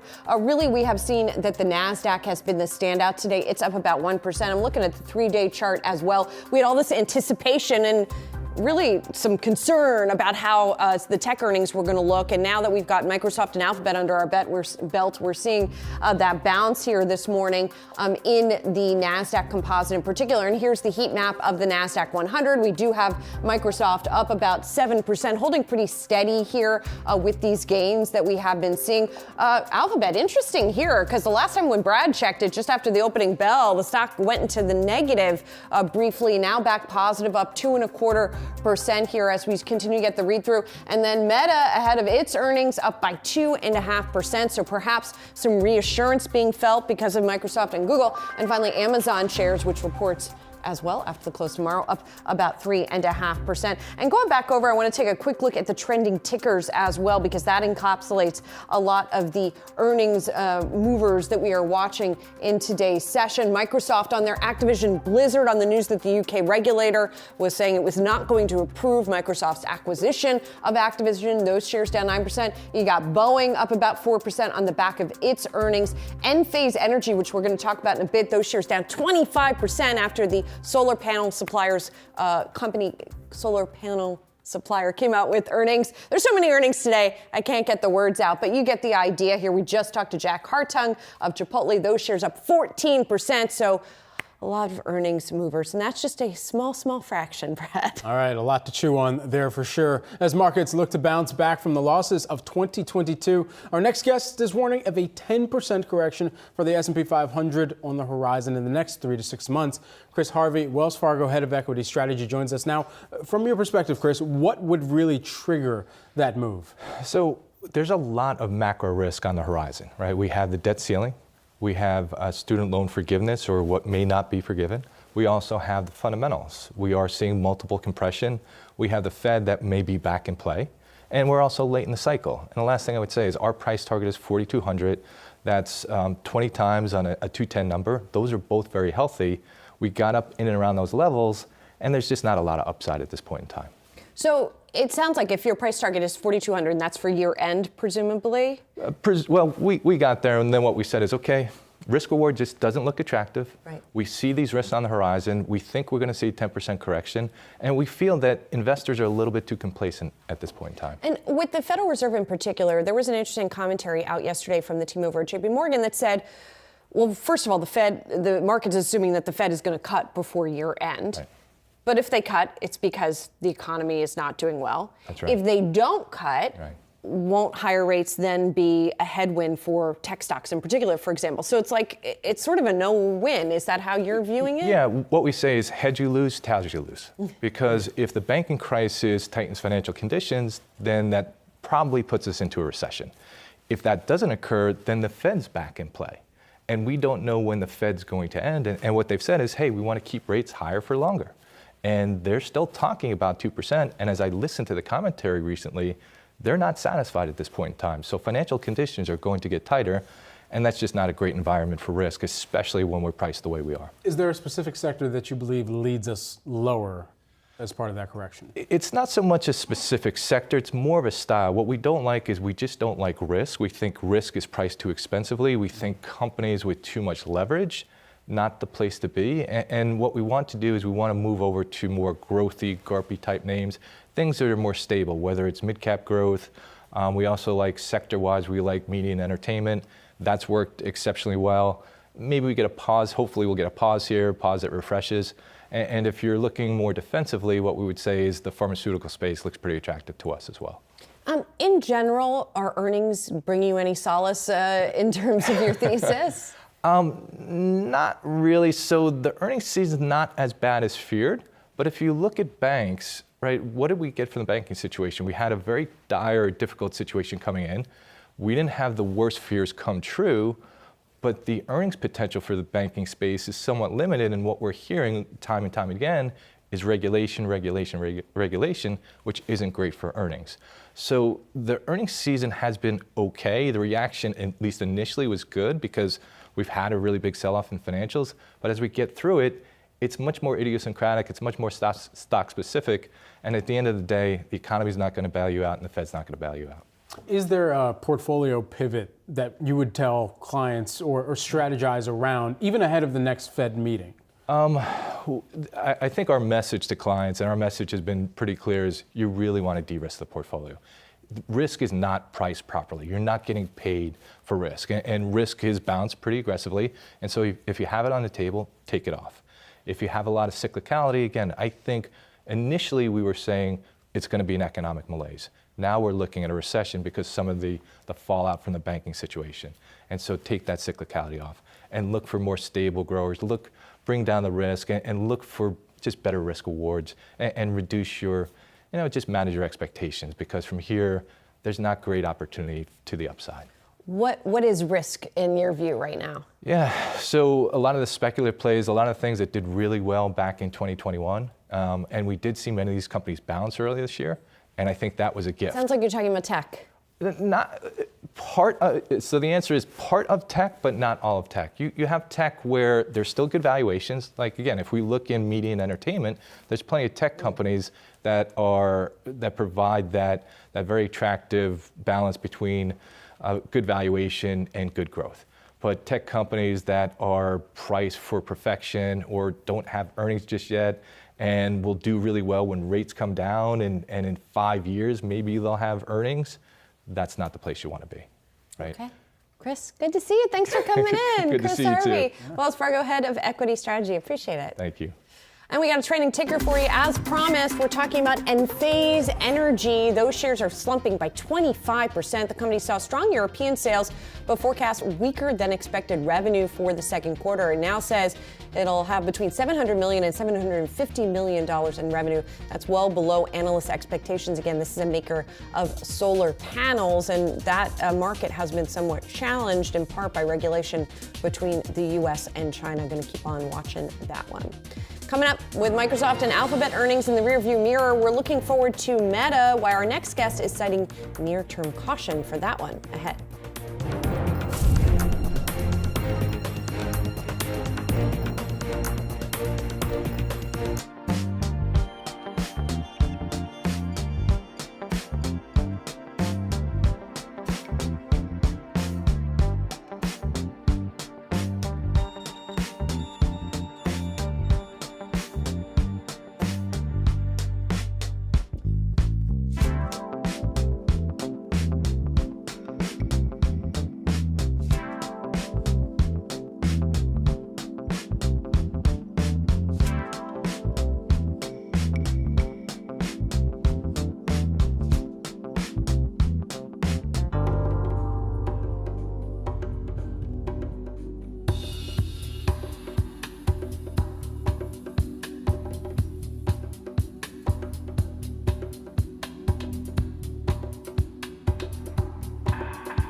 We've been talking about big tech earnings today, in particular, as a lot of companies have talked about the year of efficiency or austerity, whatever you want to call it. Alphabet CEO Sundar Pichai talking about efforts underway for multi-year savings. He made those comments on Alphabet's first quarter call, and that maybe was part of the picture that helped ease worries among investors who were expecting the worst due to macro headwinds and the resulting drop in advertising spend. Joining now to discuss the resiliency of tech as companies continue to focus on efficiency is Brad Erickson, RBC Capital Internet Equity Analyst. Brad, it's good to see you. Of course, part of the question for Alphabet was demand, but of course the other half of it is what's been going on more broadly in tech on the expense line. How do you think Alphabet is doing on that front? Yeah, I think fortunately for them, the top line was relatively good, probably a little better than feared even last night. They didn't give us a lot on the expense line. If anything, it was kind of a marginal negative. What they said was they're actually going to see a little bit of an increase in their CapEx year over year this year, that compared to what they had said last quarter, where they had said it would be flat. And then on the operating expense lines, they kind of gave very vague commentary. They expect revenue to grow faster than expenses, but didn't give a lot of detail there, and certainly didn't do anything on the nature of cutting incremental heads, for example, of employees or anything of that nature. So, Google's kind of been a laggard in terms of showing more pronounced expense reductions here lately, but they are doing what they can, and their business is actually running fairly well, so they haven't had to in some ways. It seemed like a great deal of both calls really focused in on investments in generative AI and what that could do in Alphabet's case for what still makes up the lion's share of its business and advertising revenue driven by search and other subsidiaries. And then for Microsoft, kind of a early victory lap, if you will, but saying that they're going to continue to build off of it. And so all of that considered, did the conversation kind of net out who would be a clear winner, or if there would be a generational shift that also meant a shift in the revenue that these companies see as a matter of search? One thing I would note, I don't cover Microsoft, so can't really speak for that stock in particular. What I can say for Google is that they continue to be relatively unpromotional, I would say, about their AI efforts, and particularly their generative AI efforts, which obviously competes with ChatGPT. We fully expect them to continue to roll out products and continue to demonstrate more and more value that these products can bring, and ultimately revenue they can drive longer term. But yeah, I would say at this point they are losing the narrative in the court of public opinion at this point. And I don't see that necessarily changing here in the near term. To put it another way, does Google need to be worried about its search dominance? I think clearly that's a question that everyone's asking. And when ChatGPT initially came out, there was this sort of unprecedented, almost existential crisis that got built into the stock very quickly. We don't think so. We do a lot of channel work. We talk to advertisers around this front. Nothing has changed here in terms of the demand for Google search as a channel for advertisers. And I think, as evidenced last night, the company beat search revenue by $1 billion, which is only 2% in fairness. But still, the fact that they're still beating consensus expectations there, are we talking about nothing when we're talking about this apparent existential risk to search? We think so. Just lastly here on Alphabet, YouTube, that was an area that actually saw year-over-year decline, so some weakness in the revenue side. They did talk about the growth in shorts, saying that they're seeing some strong creator momentum, daily uploads by channel up by about 80%. All that considered, is there a sign that YouTube Shorts and YouTube holistically is not only going to be a perhaps beneficiary of AI-generated content, whatever that may look like in the future, but then also that they're staving off where TikTok or where Instagram Reels is trying to take some of that advertiser dollars and revenue away by creating a more monetizable or return on investment ad campaign through those other platforms? Yeah, is the short answer to your question. Broadly, I would say YouTube showed some good stabilization. You're right, they are continuing to show year-over-year declines, but they've also missed, I think, 4 or 5 quarters in a row, and they finally did not miss this quarter, which was a marginal positive. I think more particularly to your point on YouTube Shorts, yeah, I wouldn't surprise us to wake up in say 3 years and find that YouTube Shorts is actually one of the strongest competitors in short form video. They're paying creators more than TikTok or Instagram can on Reels at this point with their revenue share program. And I think, you know, when you think about TikTok lately, our checks have suggested that their return on ad spend has been deteriorating somewhat, and advertisers are moving some dollars over to other platforms. YouTube Shorts is absolutely going to be a candidate to grab those dollars in the future. So let's extrapolate, shall we, for Meta, right? Which I know you are looking ahead to just as we are. First of all, can we extrapolate any of the bigger ad trends from Google and what's that's going to mean for Meta? And secondly, on what you were just saying, are we seeing any market share erosion for advertising, you know, from a Shorts for Reels, for example? Yeah. So I think things were, you know, there were puts and takes both directions.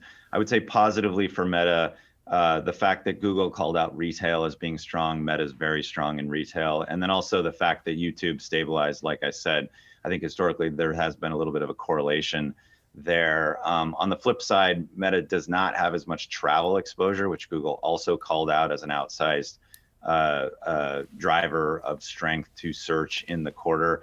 And then the ad networks business, Google spoke to continued sort of pullback from advertisers there. So I think there's definitely some macro choppiness.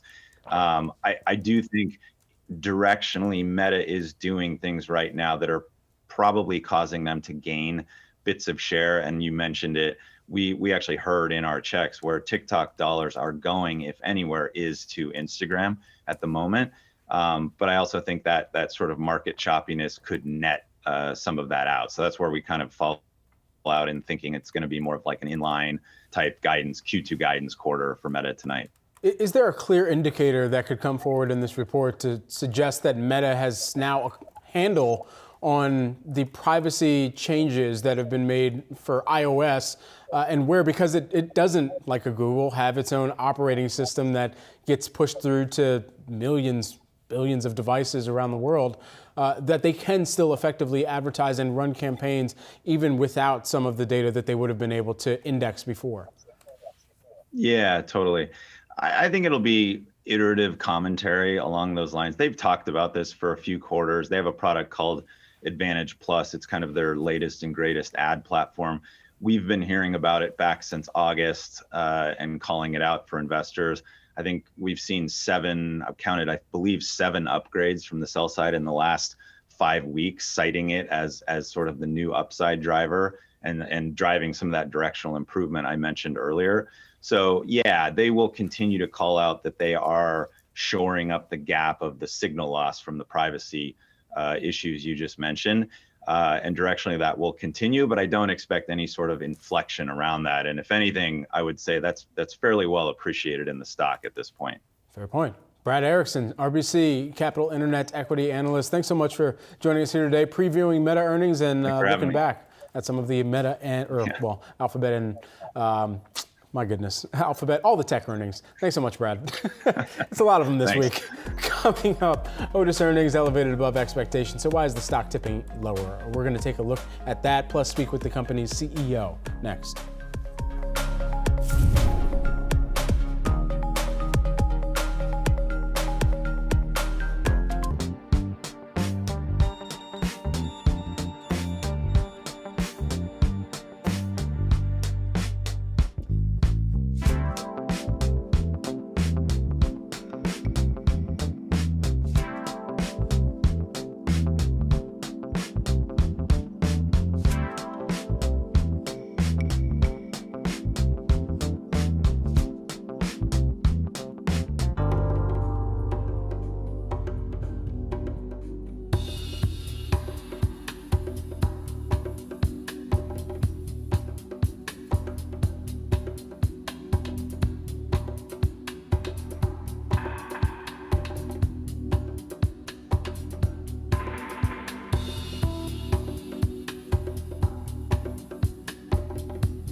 Otis, the elevator maker, hoping to rise above the gloom in commercial real estate. The lift company reporting an earnings beat, but seeing new equipment orders decline in China. Joining us now with more, Judy Marks, Otis CEO, alongside Yahoo Finance's executive editor, Brian Sozzi. Great to have you here with us this morning, Judy, and thanks so much for taking some time here on the back of the earnings results here. If there are any catalysts that kind of stick out to you from the quarter, what would you really point to? Yeah, Brian, great to be with you. I mean, this was all about a service-driven growth and acceleration in our service business. We were able to grow organically our service business about 6%. It drove margin expansion of 40 basis points. We grew our service portfolio 4.2%, still the largest in the world at 2.2 million units. And really, our colleagues delivered for our customers. On the new equipment side, pleased with the results in choppy markets. And the challenge is, although China, the market was down 10%, we had great share gain because we were only down 3% in orders.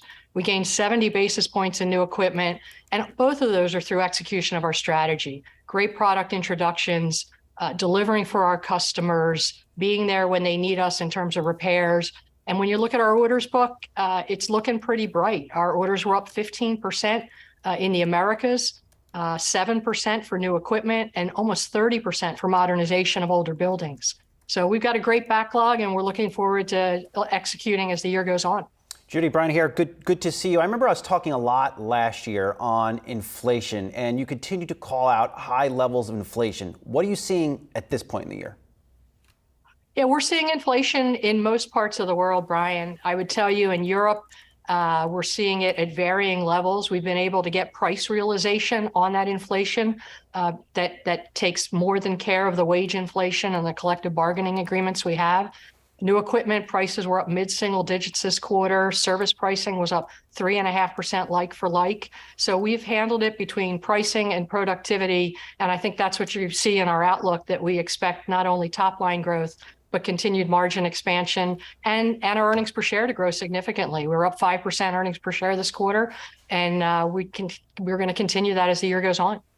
Judy, it's Julie here. A lot has been made of potential headwinds in commercial real estate. And so I would ask, first of all, is commercial real estate a pretty good proxy for Otis, at least here in the United States, is what we're talking about now, where you guys get about a quarter of your revenue? And what are you seeing in terms of trends in commercial real estate and how your new orders here in the U.S. might reflect that? Yeah, so again, orders in the Americas were up 15% this quarter, and that's after a really strong year. We got about a 20% backlog. What we're seeing, and I'm not an economist, but what we're seeing in segments, Julie, is infrastructure's up and industrial's up. Resi, especially multifamily, is down a little, but that's off of some really tough comps from last 2 years, where multifamily's been at almost record levels. If you look at the two main indicators we use, the Architects Billing Index for the U.S., that just turned into positive territory in March after 5 months of contraction. So that's architects being paid to design projects going forward. And then the Dodge Momentum Construction Starts turned very positive in March, including for residential and multifamily.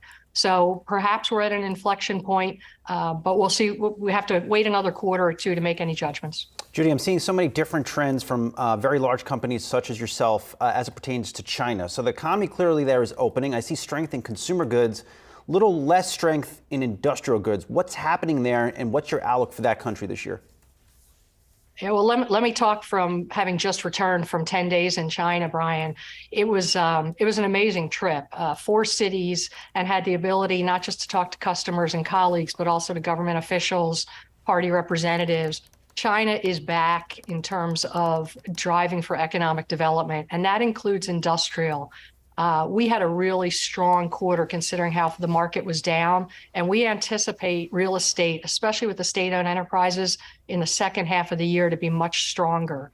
So China will move at a pace that you don't see elsewhere in the world.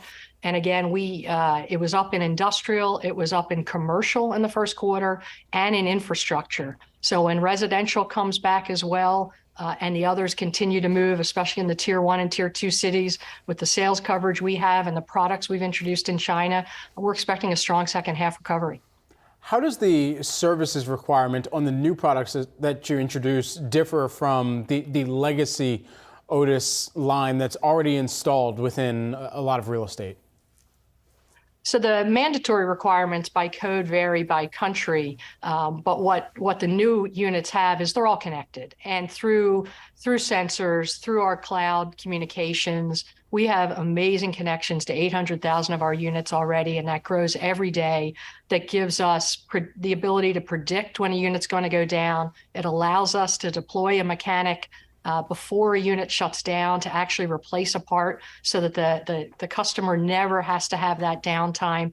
And it also allows us to avoid what we call running on arrivals, sending someone when the unit's already back up and operational because someone had the door jammed or something like that.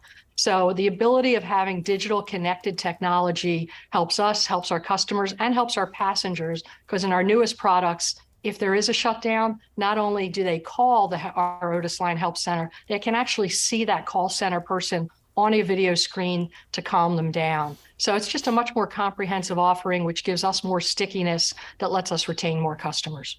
Judy, a couple years ago, United Technologies spun off Otis, spun off Carrier. Now, Carrier has done some good work under the leadership of CEO Dave Gitlin. You have done some very, very good work, too, over at Otis. Carrier just made a pretty large acquisition last night. Are deals on your horizon? Do you want to expand beyond your core business? So we're a pure play already. And what we love about our business is since the spin, we've had incredible focus. We've grown EPS double digits over the past 3 years, and we've returned all of that to our shareholders. Last night, we increased our dividend over 17%, 70% since we spun. So we're always looking at small bolt-ons, but we like our position. We're the leader in the industry. We've got great organic growth in service, in modernization, and we believe with this continued share gain and execution of our strategy, we've got good growth in new equipment as well. I like where we are. We'll continue to do $50, $70 million a year of buying small service companies that give us density and scale in specific routes in specific countries, but I really like our position. All elevators all the time. Judy, thanks so much for being here. Appreciate it, as well as Saz. Judy Marks, Otis CEO. Appreciate it. Thank you. Coming up, we've heard many Wall Street warnings about commercial real estate, but our next guest thinks the space could recover. We'll get a pulse on the industry next.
The state of commercial real estate, rising interest rates, falling property values, and regional bank fears all weighing on markets in key areas like New York City.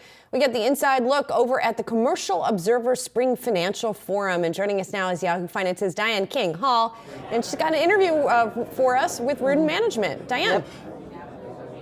Yes, indeed. Good morning, you all. All right, that's right. I spoke with a CEO of Rudin Management, CEO and co-chair Bill Rudin, about the state of commercial real estate, the challenges the industry is facing, and some potential solutions. Let's take a listen. Obviously, there's significant dislocation, and there's tumult, and no price discovery, a lack of liquidity for certain assets. Other assets, there is for multifamily, for industrial, there is credit available, but there's definitely concern, and there's a mounting wall of debt over the next couple of years, over up to $1.5 trillion that will be coming due, and this is, I think, going to raise some concerns in terms of liquidity in the marketplace, how these loans get restructured. Is there more equity going into them? Is there even an opportunity to do that? Are the banks going to take them back? And what does that mean to the financial system? So there's a lot of unanswered questions that I think really need to be focused on, and what that means to municipalities and cities. The valuations are going down. That means real estate taxes are going down. And what are alternative ways to come in and restructure these loans? Is there a fresh equity? Right. Or is there another use of the property, like conversions to residential that we did in Lower Manhattan in the early to mid 90s and post 9/11? So there's a lot of uncertainty out there. But what we are seeing, though, is the flight to quality of tenants. Tenants are who are in the marketplace are looking for better product, looking for buildings that are amenitized, newer buildings, renovated buildings. So does that mean like Class A buildings? Class A buildings are where, just around where we are literally right now. 550 Madison has done exceptionally well with major building-wide renovation. A building that we own in Times Square, where we just cut the ribbon for Thoreau University to take 300,000 feet. We created a building within a building. They have 2,000 students and faculty in the base of the building. I was just there yesterday, and it's incredible to see a building. We built this building 25 years ago. And we redid the lobby. We've created amenities, a conference center, food hall, new elevators. And this is the type of product that is attracting the tenants that are out there. And historically, for the first a few months of this year and all of last year, 80%, 75% of deals done were above $100 a foot. So people will pay for the quality real estate. It's really the Class B buildings where we're going to see the issues, and we have to come up with creative solutions to deal with that. Okay, and let's talk about the fingerprints of the pandemic on commercial real estate. What has been the impact? I mean, we're still seeing the problems with regard to vacancies still with buildings. So what are the fingerprints? What mark has that left on the industry? Well, I think they're major, and there was a trend, for not everybody coming in the office at the same time. This obviously got accelerated during pandemic. You're seeing more hoteling, sharing of spaces. But in our portfolio, in the Class A buildings, we're seeing people back at work. Blackstone is a major tenant of ours at 345 Park Avenue. All of their employees have been back since the summer of 2020. Citadel, other financial services companies, JP Morgan, Jamie Dimon just said, get back to office. Everybody back. And but we have to be realistic that there has been a structural change, and that's why we have to look at other uses, like we did at 3 Times Square with a university. Memorial Sloan Kettering just bought 400,000 feet at the Lipstick Building. Healthcare, bioscience, biotech, education, those industries, those sectors of our economy are growing. So we have to find buildings that they can grow in. But again, that's why we need to really look at conversions. Yeah, I did. That's exactly what I wanted to ask you about, is the conversion process, because you did see a lot of that happen downtown. Think about Battery Park, over near the stock exchange, et cetera. Yes, a lot of yes, that used to be office buildings, and they were converted, which I was so surprised by when it was happening. Well, we had a building in Lower Manhattan, 55 Broad, that was initially built in the 60s for Goldman Sachs' headquarters. They moved to 85 Broad, and now 200 West. To the west side and downtown. We made a deal with Drexel Burnham in the early 80s. Unfortunately, they went bankrupt in the early 90s. And the whole Lower Manhattan went from a 10-15% vacancy to 30% vacancy, 30 million feet of space.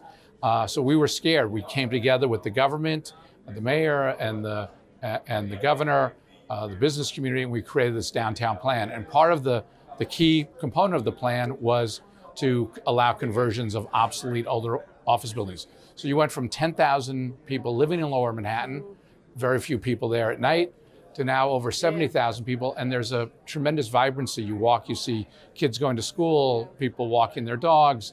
Whole Foods just opened at 1 Wall Street.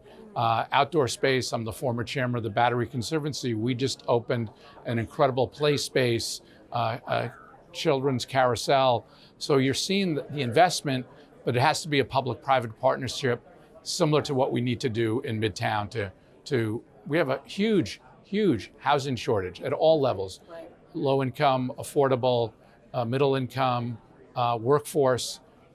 So we have to figure out a way to take these obsolete buildings, not easy, complicated, and to convert them, because it does work.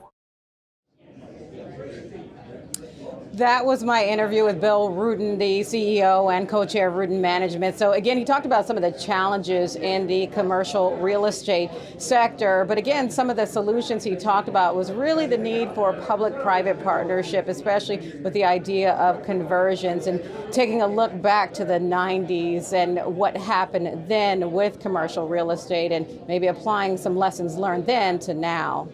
Guys? Diane, while we have you, was there anything that stuck out to you from the conversation with regard to how the workplace has changed and how it is more hybrid now, and where perhaps more of the return to office is also in tandem necessary for a resurgence in some of the commercial real estate?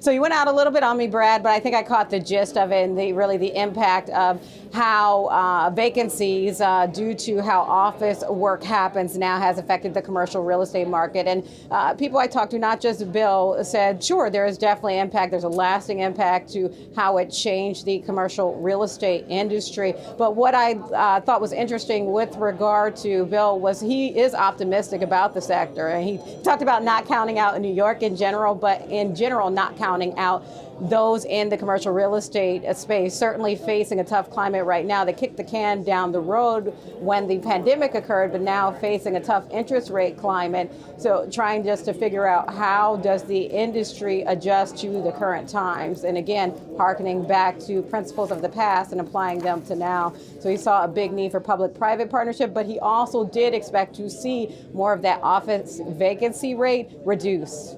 All right, great stuff there from Yahoo Finance's own Diane King Hall, who is over at the Commercial Observer Spring Financial Forum. Diane, we'll see you a little bit later on. Thanks so much. Coming up, everyone, taking off into summer travel, we're going to speak with the CEO of Travel and Leisure on how his company is gearing up for the warmer months. Where are they at? We need it. That's next.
Travel and Leisure Company reported quarterly results before the bell.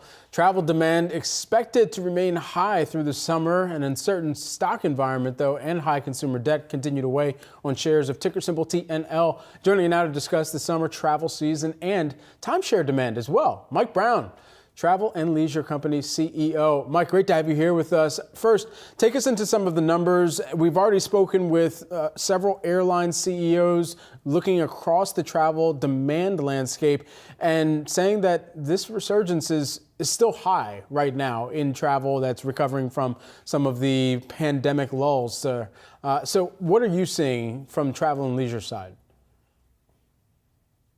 Add to the commentary that the travel demand, especially in the leisure space, is not slowing.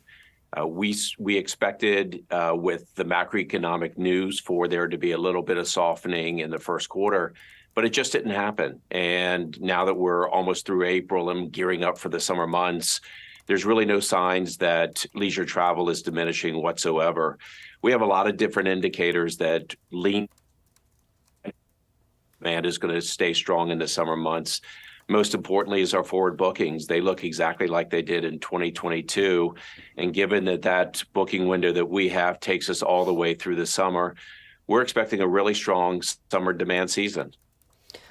We have been having conversations with people in every kind of industry about pricing. And so I would ask you that as well. You know, you saw vacation ownership revenue up 12%. If bookings are about the same as they were, trending the same as they were in 2022, are you guys taking price there? And what kind of acceptance of those higher prices are you seeing on the part of consumers? Great question, Julie, because in 2022, we definitely saw a resurgence in the second quarter as people were coming out of this sort of post-pandemic feeling of recovery travel. And Q2 was extremely strong. And those trends continued, and we were able to move pricing along with it throughout 2022 without any deterioration of our key performance metrics. So as we roll into 2023, again, we continue to watch those sales metrics that we have, and they're not diminishing whatsoever. The way we described it on our call this morning is the positive trends of 2022 are continuing all the way to the end of April of this year. So yes, we are able to pass along price increases. The consumer does not seem to be resistant to them. But I think if we learned anything coming out of COVID is people will not give up their free personal travel. And we're seeing it, you know, a quarter of the way through 2023. Are there any material shifts that you're seeing in the travel side of the experience economy, whether that be in the number of travelers that want to stay at perhaps a large resort versus renting at a bed and breakfast or renting some other property as well?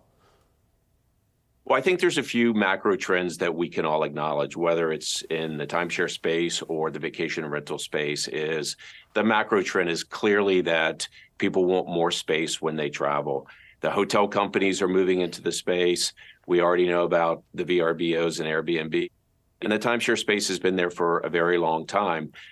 We offer niche product in the sense that you get the larger accommodation, you get it with amenities so families can travel. And I think more than anything in this inflationary environment, you get that with value. 80% of our owners have fully paid for their vacation already, which means when it comes to the fall or when there is a economic downturn, they're not having to choose whether they want to swipe their credit card for a first time or for their next vacation. They've already done it with us. So there's tremendous value in our product. So our niche is doing extremely well for the remainder of 23. regardless of the macroeconomic impact. I think more on the shorter term, we are seeing confidence come back to the consumer as longer haul international travel is surging. It's getting back to those 19 levels, which has been a laggard throughout 2022. So a nice trend that's returning for mid to long haul travel. Mike, this is something we've asked you about before, just to get an update on it. The demographics of folks who are buying, timeshares here, what do they look like right now?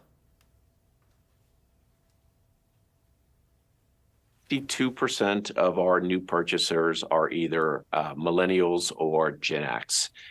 We are actually starting to see the Gen Z population show up. For the first time, we're starting to see that as a representation of our new owner base. So it is what we've always seen, which is usually once the family forms and people have a little more stable income, timeshare is a great choice because, as we talked about in the earlier question, more space, with the brands, which is 80% of our industry today, great hospitality brands like Wyndham, Hilton, Marriott, Disney, Holiday Inn. That's how people want a vacation. And as a result of that, generationally, it's beginning to get younger and younger. The average age of a new timeshare owner in the industry is 39 years old, which will be a surprise to many people. And for ourselves, we're seeing our economic household income move up to around $105,000. Interesting. Mike, good to catch up with you. Thanks. Mike Brown, Travel and Leisure CEO. Appreciate it. Thanks for your time today.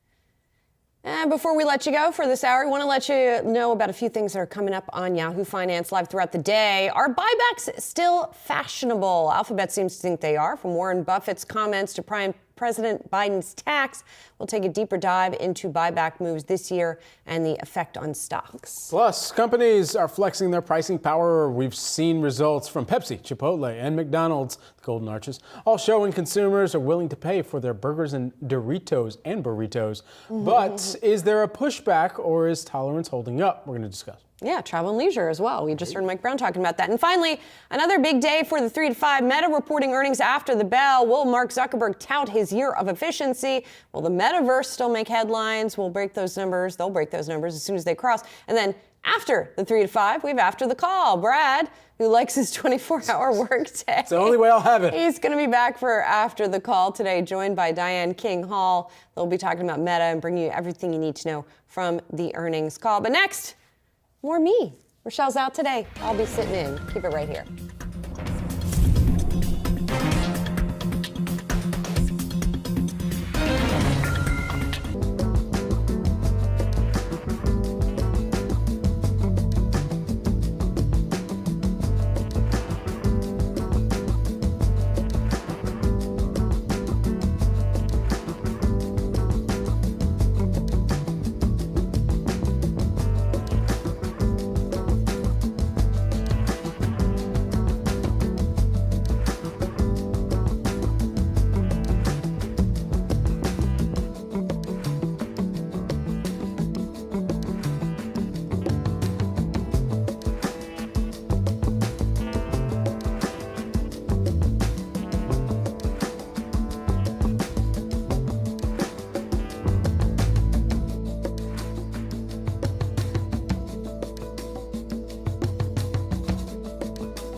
Welcome to Yahoo Finance Live. It's 11 a.m. on the East Coast, 8 a.m. on the West. I'm Julie Hyman sitting in for Rochelle Akufo, and here is what I'm watching.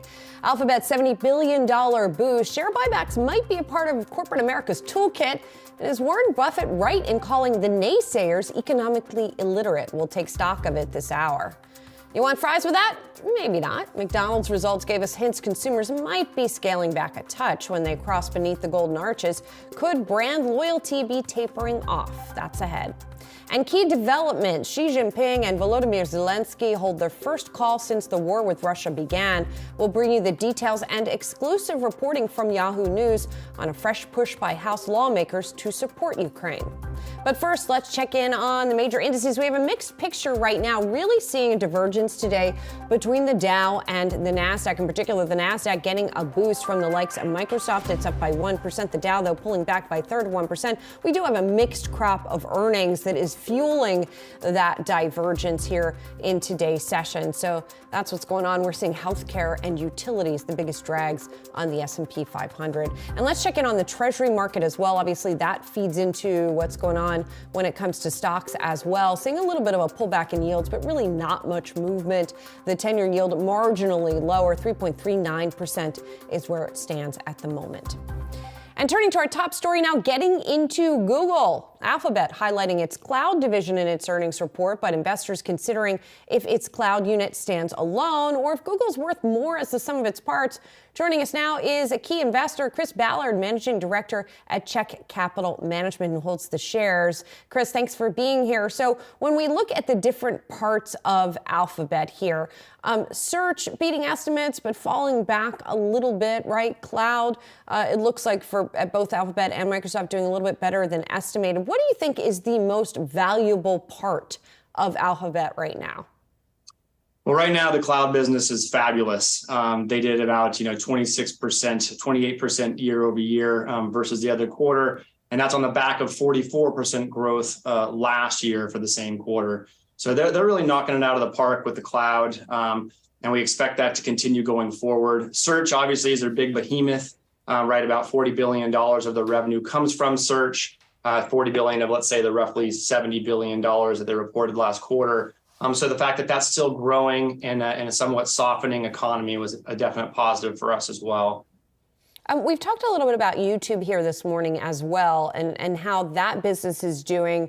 It looks like it is seeing a little bit of improvement there. Do you think that is one of the sort of secret weapons, if you will, over the longer term for Alphabet? Oh, absolutely. So, yeah, Alphabet bought YouTube in about 2006 for roughly $1.7 billion. They did over $7 billion of revenue last quarter. We think they're going to continue to grow quite rapidly as time goes on. The year-over-year comparisons are a little bit difficult right now because, when everybody was staying at home and constantly looking at their phones and doing things on their phones, the pandemic really kind of pulled forward a lot of the numbers related to the likes of YouTube. So it slowed a little bit last quarter. And also they're starting to emphasize a little bit of these YouTube shorts to compete against TikTok and that sort of thing. But we think that over time, Alphabet's going to continue to approach this the right way. And we very much see YouTube as a valuable asset. I think it's about 25% of all internet searches these days actually are run through YouTube. Chris, a lot of the discussion lately around Alphabet has been around AI, right? And the seeming market perception that Microsoft's out ahead on this issue and could even start to chip away at Google's search dominance. As an investor in Alphabet, how concerned are you about that issue? Yeah, so Google has a huge moat, right? And so the notion that their 97 or 98% search share could get chipped into 0.08% a month over month when ChatGPT was introduced, it has a lot of people fearful. And Google's price fell off something like, $80 billion in value when ChatGPT was first launched. And Satya Nadella, CEO of Microsoft, basically has told Google, let's dance. We really think that Google is the adult in the room on this. They've been very conservative with how they want to approach their artificial intelligence. For the last few years, they've had the ability to roll out their own artificial intelligence, and they've decided not to in the way that Microsoft or let's say OpenAI and ChatGPT is. There's a lot of indications at this point in time that there's hallucinations, for instance, that happen with artificial intelligence if you ask it for more than a few questions in a row. And so there's a lot of call for that to be pulled back and slowed down. So at the end of the day, we think that Alphabet has a long-term great position in this space, and they will do very well over the long haul. They're just choosing to be more conservative, where others right now are choosing to go ahead and introduce artificial intelligence. And it's a big talking point. It's really fun to talk about right now. But we definitely think they're going to be a leader in this space. And it's going to be here to stay, for sure. Well, and there's also how much these various companies are spending on it. And with that, I want to turn sort of to expenses at Alphabet, which, of course, like many of its large cap tech peers, has been cutting back on expenses, has been cutting people. Where are we in that process? Do you think that we're going to see more layoffs, for example, at Alphabet before the year is done? Sure. Yeah, no, expenses have been very high at Alphabet, too high in our opinion. We think that they should be making some great changes. I think this time last year, there was a period in time where they had done a hiring spree where they'd had about 20% more employees year over year. They slowed down on that hiring spree. And obviously, as you know, they started laying off some folks. They laid off about 6% of their workforce relatively recently. So with regard to that, there's going to be some tailwinds going forward, where they have some one-time expenses that are showing up on their earnings, where they would be, their earnings, for instance, was down year over year about 5%, where their revenues were up. But if you were to take out some of these one-time expenses, their earnings would have been up about 10% or so year over year. But they're going to continue to spend on CapEx and research and development. It's a very important aspect of what they do. We want them to do that. They have a tremendous amount of free cash flow coming to them and $133 billion in the bank. So, you know, they're taking all that cash flow and they're buying more shares of stock. And we think they're doing basically the right thing at this point. But we weren't happy with how some of the expenses were going in the past. But they will continue to have quite the runway of expenses. I think they had about $11 billion in expenses this past quarter. On research and development. And just to put a fine point on one thing you said, especially since we're going to be having a buyback discussion in just a minute. So you're happy that they are deploying capital to buy back their own shares? We are. Yes, we are very happy that they are. We think it's a very good thing. It needs to be done in a responsible manner, and they're doing it in a very responsible manner. So they accelerated their buybacks last year when their stock price came down. And that's a very important aspect of buybacks. You want to buy when prices are low. And as a long-term shareholder, right, they're buying back at a rate of they'll buy back about 5% of their outstanding shares over the course of a year. And so without doing anything, we become 5% more of an owner in their business. But yeah, they bought back about $14 to $15 billion over the last couple of quarters, with their newest announcement of $70 billion of buybacks in the coming year being authorized. We think that pace will continue. And as long as they continue to do it when the price is down, like it is right now, we think it's the right thing to do. For long-term shareholders. Chris, thanks for your perspective. Chris Ballard, Managing Director at Check Capital Management and an Alphabet shareholder. Thanks for having me, Julie. Thanks. Well, from Google to Microsoft, the slate of stocks reporting earnings providing a needed boost for the tech sector today. But new data out from the Conference Board is showing some negative expectations overall for the stock market. What's that negative sentiment mean for stocks? Joining us with more, Yahoo Finance's Josh Hager. So what are we hearing here? Yeah, Julie, so I was taking a look at some interesting data out from Bespoke Investment in relates to how consumers are viewing stocks. So consumers have now had a negative spread on the bull-bear ratio. So there's more bears than bulls that answered this survey for 16 months now. And what Bespoke is pointing out here is the other gray areas you see are when this has been negative for more than 9 months. When it's been negative for more than 9 months, it's played out well in the market in the following 12 months. So if you take a look at a second chart from Bespoke, you can see how the S&P 500 has performed over that time period. So here you can see one of those 9-month periods was, unsurprisingly, the great financial crisis. Of course, stocks rallied eventually in the 12 months after that. You can also see red periods here and red periods here. Stocks also rallied in the 12 months following the end of that 9-month period. The important thing to point out here, you can see we're still in the red. It's been 16 months now. That is still a negative trend. So by what Bespoke is saying, we haven't surpassed that yet. So they're not predicting that stocks will now rally for the next 12 months. They're saying keep watching this indicator and eventually it might turn positive. So this is interesting, and this is a measure of retail investor sentiment, correct? So there is another measure of people at companies, right? Insider buying, and that measure is actually quite, I don't know if it's bullish, but people are buying a lot of their own stock right now. They're buying a lot of their own stock right now, and really what I thought was most interesting here, Julie, to point out is the last time they were buying this much stock, when you zoom back, was in September. What do we know happened in October? The market bottomed. So normally, in some ways, you can sometimes deduce that people, companies, and insiders buying back their own stock, they probably have some sort of idea of what's going on at their company, right? And their feeling of the overall environment. And so that was something that I found interesting here when you go back to the last time it peaked, or the last time it was this active, I should say, was back in September. We did see a market rally in the months that followed, of course, after the market bottomed. Perhaps maybe that's something that's happening here. Right. Who knows? There's people that are bullish, there's people that are bearish. Always. But always fun to take a look at them. Yes, indeed. And the ratio of buying to selling, really intriguing there. Thanks so much, Josh. Appreciate it. Well, we were just talking about insider buybacks, buying of shares. What about share buybacks by companies? They've been a part of corporate America's toolkit for some time now. What's the landscape like this year? We're going to take a closer look next.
Buyback announcements reached a new record of $1.22 trillion last year. They're already on pace to top that high in 2023. That's according to data by EPFR Trim Tabs. Among the most recent companies to make such announcements is tech giant Alphabet. We just talked about it, looking at a $70 billion stock buyback authorization. However, with companies pouring in on repurchasing shares comes a split view between buyback critics and supporters. Here to discuss is Cornell University assistant professor Nick Guest. And here, we're not talking about opinion on buybacks. We're talking about data that you looked at, Nick, as to whether buybacks benefit companies over the longer term. What did you find? So, of course, there are several criticisms of buybacks, including that they're due to companies trying to manipulate their share price upwards. Some people argue that they're associated with excessive executive compensation. and that companies that buy back don't have as much cash available to take advantage of investment opportunities, thereby sacrificing growth and sacrificing ultimately profitability.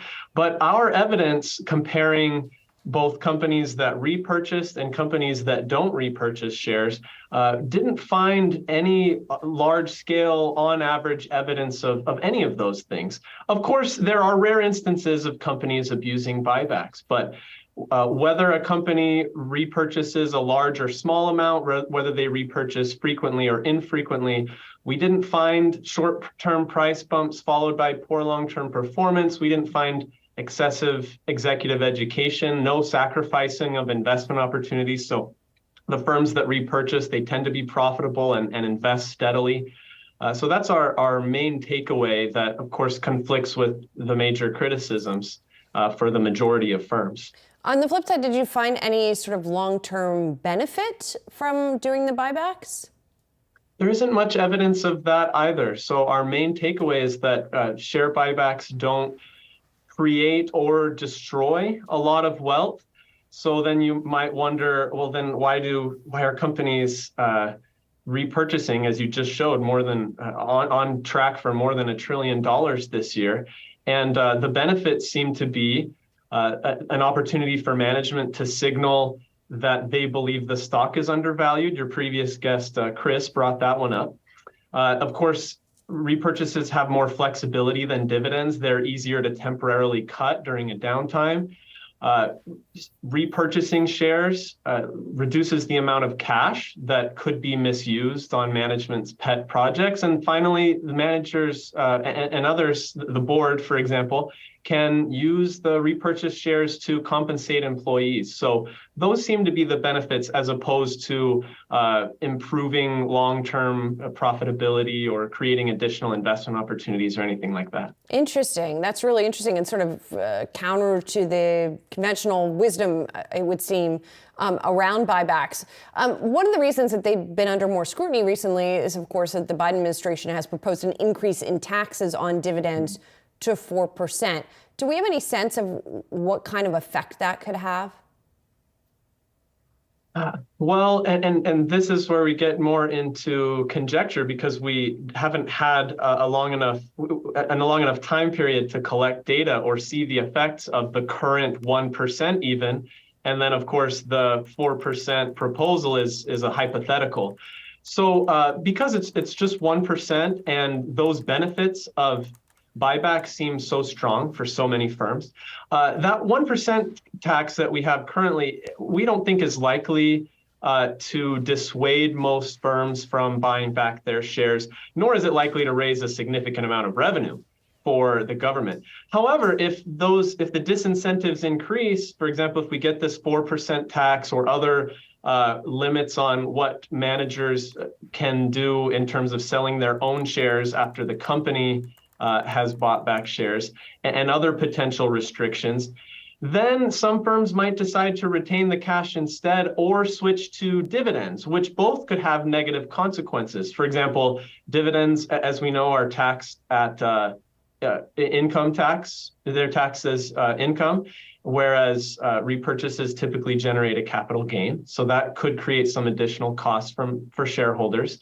Of course, if the firms decide to retain the cash, then that's more available for the executives to misuse on pet projects or value-destroying mergers and acquisitions.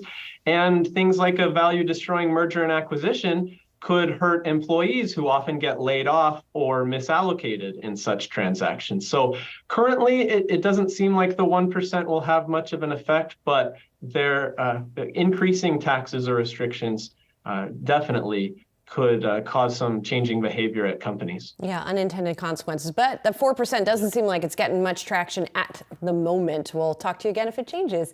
Thanks so much, Cornell University Assistant Professor Nick Guest. Appreciate it. Thanks, Julie.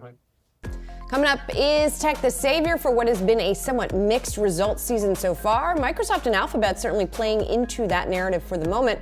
We'll get into that conversation next.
Well, here we are in this earnings season. About 139 companies, or just over a quarter of the companies in the S&P 500, have reported first quarter results. Overall earnings for the index, they're expected to fall about 5.2%. That's according to Evercore ISI. So let's get a take on the earnings season and what investors should be doing now that we know what we know. Joining us now to discuss is Cleo Curry, UBS Wealth Management Vice President. Cleo, thanks for being here. Now, companies are coming out and beating estimates, as they tend to do, but we are still seeing that negative trend overall for earnings. What's your take thus far in the earnings season, and how are you sort of forming your strategy around it? Well, good morning, Julie. And to your point with regards to the earnings season reportings, results are coming in stronger than anticipated, to the extent that they were coming in last week. But what we're seeing priced in the results this week is that they're coming in a little bit more in line with what we were expecting, which is softer return, softer earnings reporting. And so with that in mind, I would encourage investors to look to the defensive sectors within the U.S. equity space.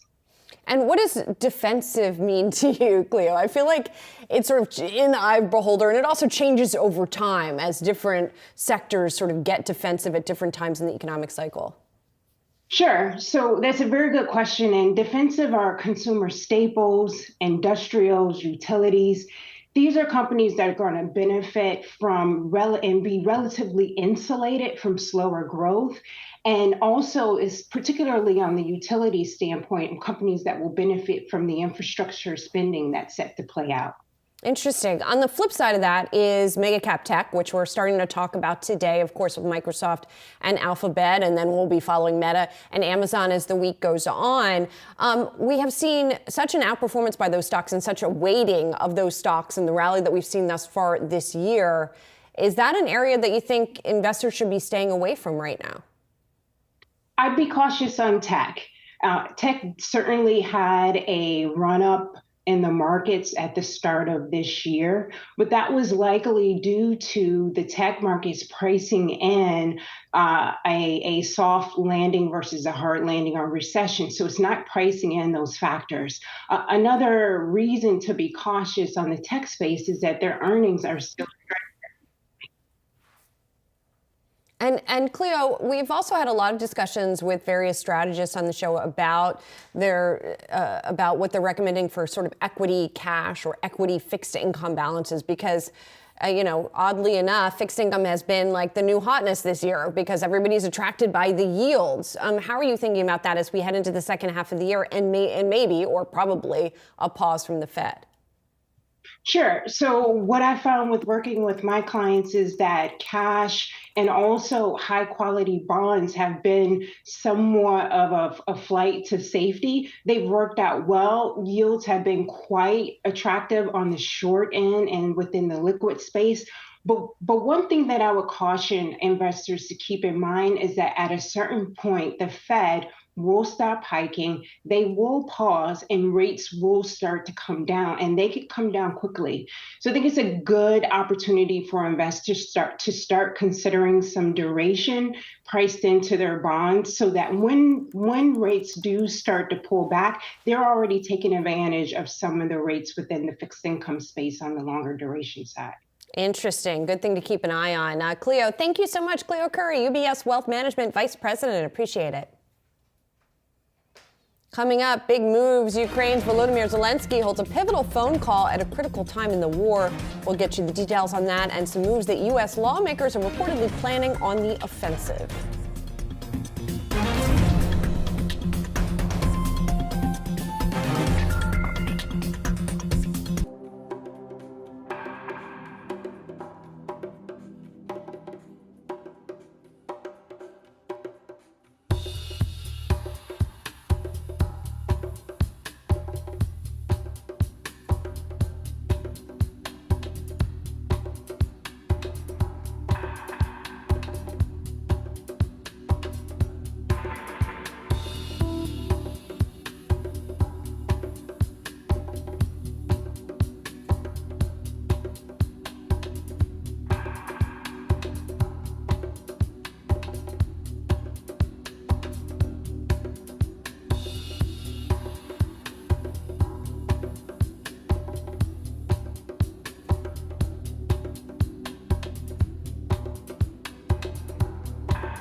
A key development in the ongoing war between Russia and Ukraine, China's President Xi Jinping and Ukrainian leader Volodymyr Zelensky have held a phone call. It's the first since the war began. In a tweet, Zelensky called the discussion meaningful, saying it gives, quote, powerful impetus to bilateral relations.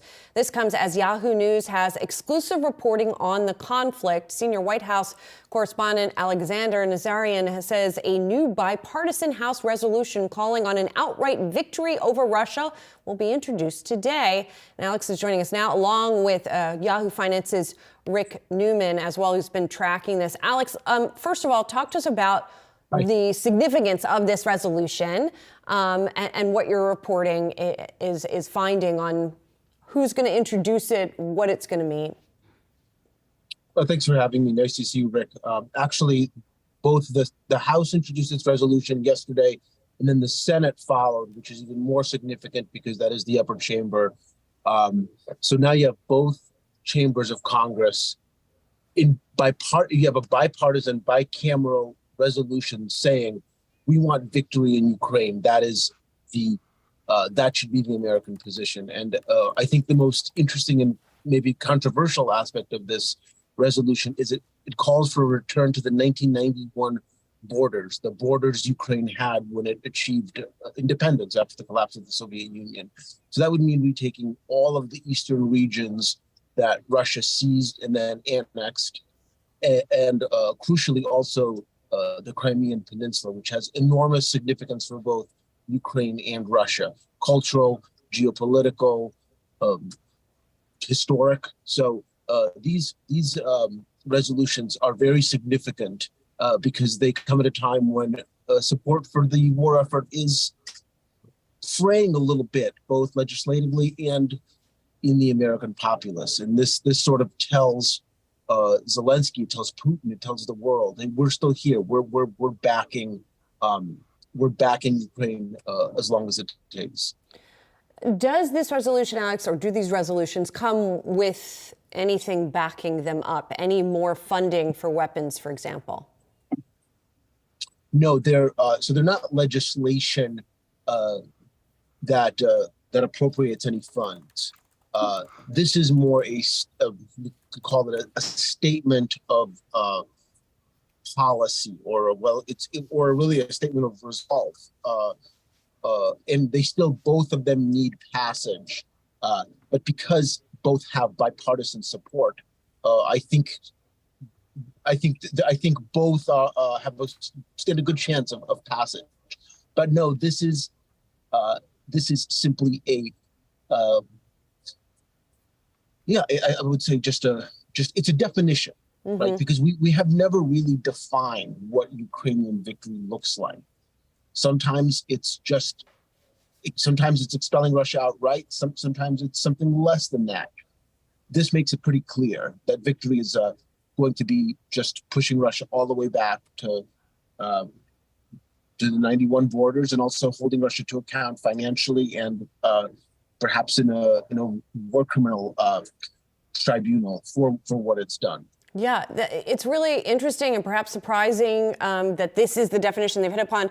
Rick, I want to turn to you because we've just been talking with you recently about not just the sort of declaration, but also more potential financial support here. So what's your view, given these new resolutions, about the likelihood of that? The United States could make this happen. The way to do that would be to provide more sophisticated weaponry, including all the logistics and training that would go with it to Ukraine. We're talking about things like long-range missiles, fighter jets, maybe not American F-16s, but think about the Swedish fighter jet known as the Gripen, more tanks, more infantry fighting vehicles, more precision-guided weapons, more of everything. If Ukraine had those weapons in its arsenal and the training to use them, which would take time, but it is doable, I think there's a very good chance Ukraine could actually do these things. So why is the United States not providing all that stuff? Because there are concerns within the Biden administration about pushing Russian President Vladimir Putin too far. How far? What are his red lines? He has repeatedly threatened to use nuclear weapons if the West gets too deeply involved in this war. Now, I think there are reasons to think he would never do that because the repercussions of doing that for Vladimir Putin would be terrible, as Biden has told him. But there's this whole guessing game going on within the Biden administration of how much to give Ukraine, what's the optimal amount, so that you are not triggering more of a reaction from Russia than you really want to. And I don't know what the answer is. I don't think anybody really knows what the answer is. If the level of support that the Biden administration has already given, along with other allied nations, ends up being enough for Ukraine to pull off something that looks like a victory, then good. But that is not going to happen anytime soon. And meanwhile, we're waiting and wondering, is this enough for Ukraine to win, or is it just enough for Ukraine not to lose? Well, and on that front, Alex, in terms of your reporting in Congress, what is the willingness to now increase funding? To sort of, yes, this declaration is separate, but where do members of Congress stand on the issues that Rick is talking about? Well, to Rick's point, if you believe that the goal is for Ukraine to win, and to win by taking back Crimea, by taking back Donetsk, Luhansk, and the other regions, then yes, you do need F-16s, and that you do need more tanks. You need long-range artillery. But without that equipment, they cannot win. Maybe they can not lose, but Russia is obviously a much bigger country with a much greater population, and they can just continue to throw young men into these battles, as they've shown a willingness to do. And Ukraine, one concern is that if Ukraine can't land a knockout punch, it will just get rope-a-doped by Russia for months and months, maybe even years on end. And that is to Russia's benefit. That's sort of the Chechenian model of this war, where they just grind down Ukraine and also grind down our patience with the war. So this resolution is meant to say, no, we want victory. And implicit in that is we will give you what it takes to get there. Now, do I think Biden has any capital right now to spend on granting more funding? I don't. I don't think that's going to happen. But it could happen down the road. I think it will have to. And Rick, to bring it back to our bread and butter, that is the markets and the economy. Certainly I would think there is also an economic case to be made also to conclude the war and ideally for Ukraine to win the war, as this resolution states. I mean, how are the markets don't seem certainly to be paying that much attention to the issue at this point? Well, the markets certainly were paying attention at this point last year because Vladimir Putin has been trying to conduct an energy war with all of Ukraine's allies, along with the military war on the ground. He has failed at that for now, but everybody needs to keep in mind there could be some really important second and third order effects of this war. There has been a massive rerouting of global energy flows. So far, there's been a lot of resilience in energy markets, and that has worked out, and you can see that in the price for oil and natural gas. China is another factor here. It would be great for Ukraine to win this war so that China does not have to get more seriously involved as an ally to Russia, because if China starts supplying what the administration calls lethal aid to Russia, that could create a case for some kind of economic sanctions against China. And that would be a complete mess. China remains the United States' largest trading partner outside of North America. We still do tons of trade with China, even though we've been talking about deglobalization. There is no deglobalization yet with regard to trade flows between the United States and China and between China and Europe. If anything happened to disrupt those, I think it would make last year's 6-month spike in energy prices look tame by comparison. So there's still a lot at stake here. Yeah, most definitely. Thanks to you both very much. Alexander Nazarian, Yahoo News senior White House correspondent, for bringing us his story, alongside Yahoo Finance's Rick Newman for your perspective. Thank you both. Hi. Thank you. Well, people are having fewer kids. It's a persistent problem, or problem depending on who you talk to, that threatens the global economy. As the cost of living and childcare continue to rise, can countries do more to support parents? A new report out from HSBC global economist James Pomeroy dives deeper into the data, and he's joining me now. And James, first of all, People like Elon Musk have said that this lower birth rate is going to cause the collapse of civilization. I guess, first of all, explain to us, why is it a problem that people are having fewer kids?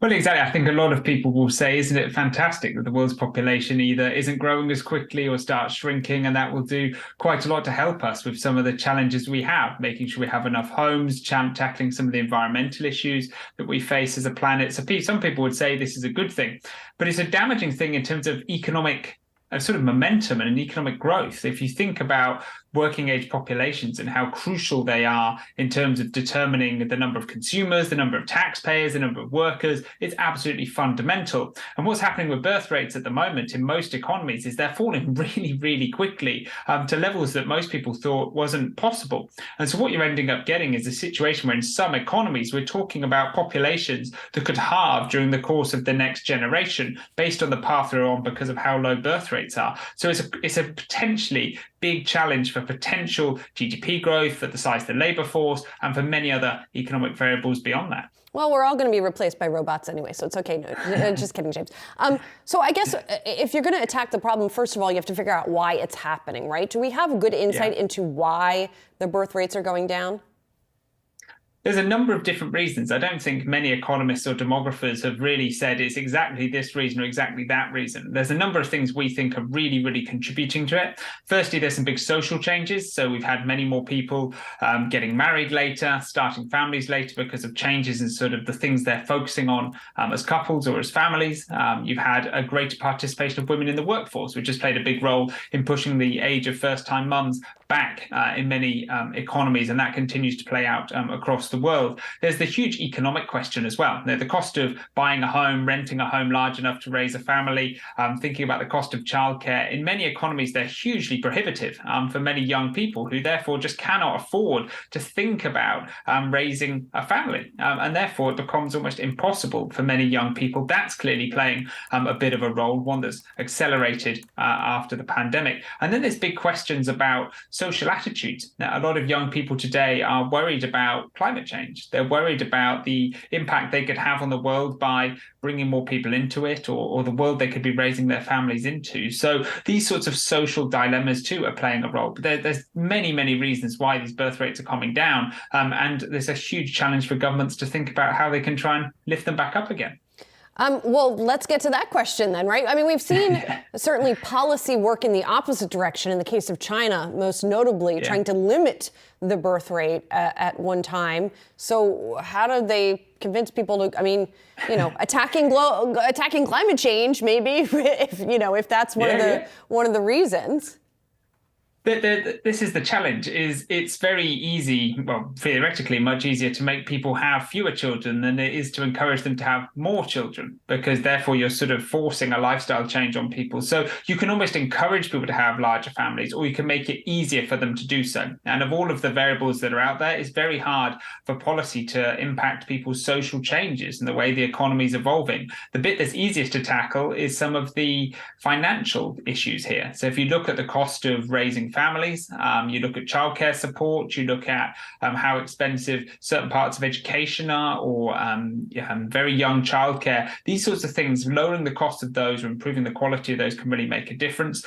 Thinking about making it easier for young people to get on the housing market. If you look at a lot of developed economies, if you look at essentially the cost of housing versus median wages, it's just really not possible. So what we think you're going to see more and more so in the coming years is governments have to think quite seriously about this to try and take away some of the financial constraints that families are facing in terms of starting a family. And if you can do that, then maybe these birth rates, they won't necessarily surge. If you look at places like Sweden or Norway, where you've got very, very generous childcare policies, birth rates are still below the replacement rate. Populations are still shrinking. They're just not quite collapsing at the speed as they could elsewhere. So trying to get those birth rates up would be a good start. And governments will need to do it, because otherwise you're going to have many fewer workers, just as you're going to have a rapidly aging population. And that imbalance is one that creates a whole load of fiscal problems for governments 20 years down the line. Yeah, we were just looking at, as you were outlining, the different ways that policymakers have addressed this, and we were just showing some of them as well. Yeah. I mean, just paying people to have kids, like as you said in Japan, although Japan obviously still has a big sort of geriatric problem as well. Has that been more, has any of these approaches been more effective than others? Like, I would think just giving people money sometimes is the most intuitive, right? It can work, right? The question is how much you give people. And what we're seeing actually in terms of the amounts that have been handed out by governments across the world, you've seen these sorts of policies in places like Singapore for a long time. Poland has tried similar policies in recent years as well. They can work. They can really make a difference in terms of taking away some of the challenges for parents. But in many cases, they're not enough.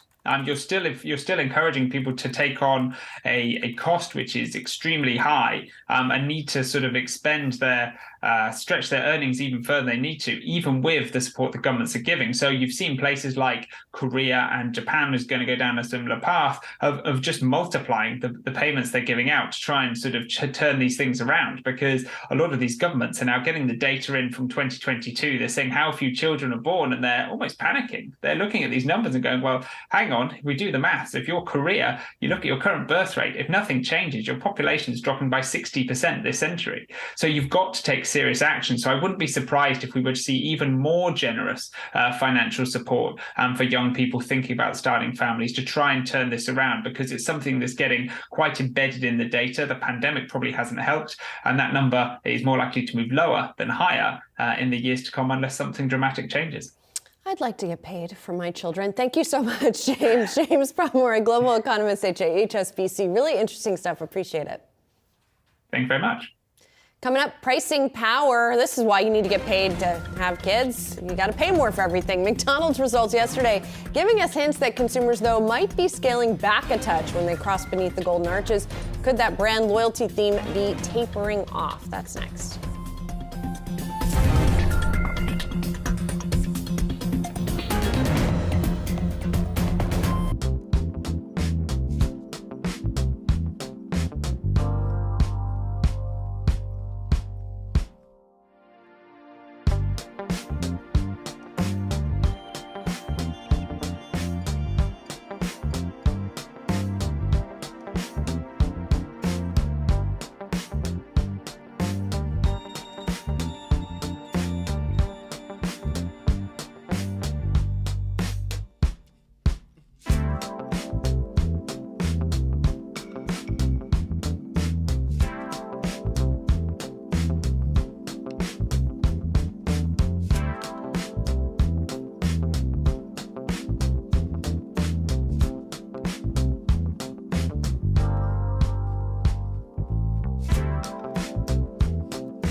The best thing about this quarter is the fact that, despite some of those price increases, our transactions were up 4%. And that tells us that customers still think of Chipotle as the meal that they want to eat at a great value. You may not be able to go out and get a new car. You may not be able to go out and get a really fancy piece of technology, but you can afford a bag of Doritos, or you can afford a Gatorade Zero after you work out. We tend to do pretty well through times when the consumer is more stressed on a macro basis, because we are a simple treat in your life that makes you happy. So as we just heard, shoppers are still paying up for food despite price hikes. Say Chipotle and PepsiCo CFOs. But just how far can companies hike prices before customers have had enough? Peter Galbo is Bank of America's food and beverage analyst. He's joining me now to break down the limits of pricing power. So, Peter, how do we even go about answering these questions, right? I guess these companies are going to keep raising until consumers push back? Hey, Julie, good morning. Yeah, thanks for having me. Look, I think at this point, what we're noticing is most of these companies are talking about the fact that they've taken the pricing they need at this point to cover their cost inflation for the better part of the year. And really, the pricing that you're seeing come through, whether it be Coke or McDonald's, is really pricing that had been put in place during the fall and during parts of last year, something that we refer to as wraparound pricing that's now carrying through the first part of this year. We'd expect that to kind of dissipate as we go forward. I mean, it might dissipate going forward, but it's not like these companies are going to roll back the price hikes, right? I mean, they've raised the prices. They're still going to be, higher than they were. It's just the people, I guess, are adjusted to it now. Yeah, I think that's right. What we're expecting is that as you get kind of towards the second half of this year and into the fall, you should see that pricing contribution really moderate pretty significantly, almost to a flattish type basis. And then from there, particularly around the food companies, it's going to be a story of kind of where the volumes can recover on the other end. I'd agree with your statement. We're not expecting large-scale price rollbacks, but I do think what you might start to see as these companies try to kind of recover some of that volume that they have seen fall off is a little bit more merchandising, potentially a little bit more promotion, particularly around some of the big holidays. And then I guess the other question is, we were looking at PPI earlier today to try to figure out where costs are going up, where they're coming down. And there's definitely not up arrows across the board, right? Like there was maybe a year ago. And although we're still seeing sort of persistent labor inflation to some extent, I guess my question is, at some point, are we going to really see an inflection point for margins if pricing is remaining where it is, but a lot of those input costs are falling? Yeah, we've started to see that, particularly out of some of the food companies and even out of some of the beverage companies, where the gross margins kind of have started to recover back to some of those 2019 type levels. Now, what's interesting from here, particularly on the food side, is you do have some of these categories that are more pass-through in nature. And so if you think about the underlying commodity and the impact that has on the shelf price, as that commodity cost comes down, typically the companies tend to pass that pricing back through, at least at retail and on the shelf. We think about that as items you might buy at the store that have very few ingredients, very simple in nature, and so the retailers can really look at the underlying cost and say, hey, where can we help the consumer? I think about that in categories like coffee and like bacon, and we're even starting to see that show up in the data. And so who in your coverage universe do you think is poised to benefit the most this year from those changing trends?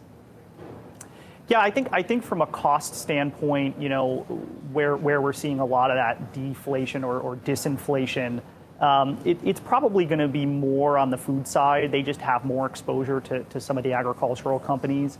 We think about that like a Lamb Weston, which is the largest French fry manufacturer in the U.S., obviously a big supplier to McDonald's. They're still seeing parts of their cost basket that are inflating pretty materially, particularly on the potato side, but they are starting to get at least a little bit of relief on some other elements like cooking oils, freight, and some of the energy costs. It's pretty astonishing to see a food company like Lamb Weston, frozen French fries and tater tots and whatnot, have a 24% increase for year to date.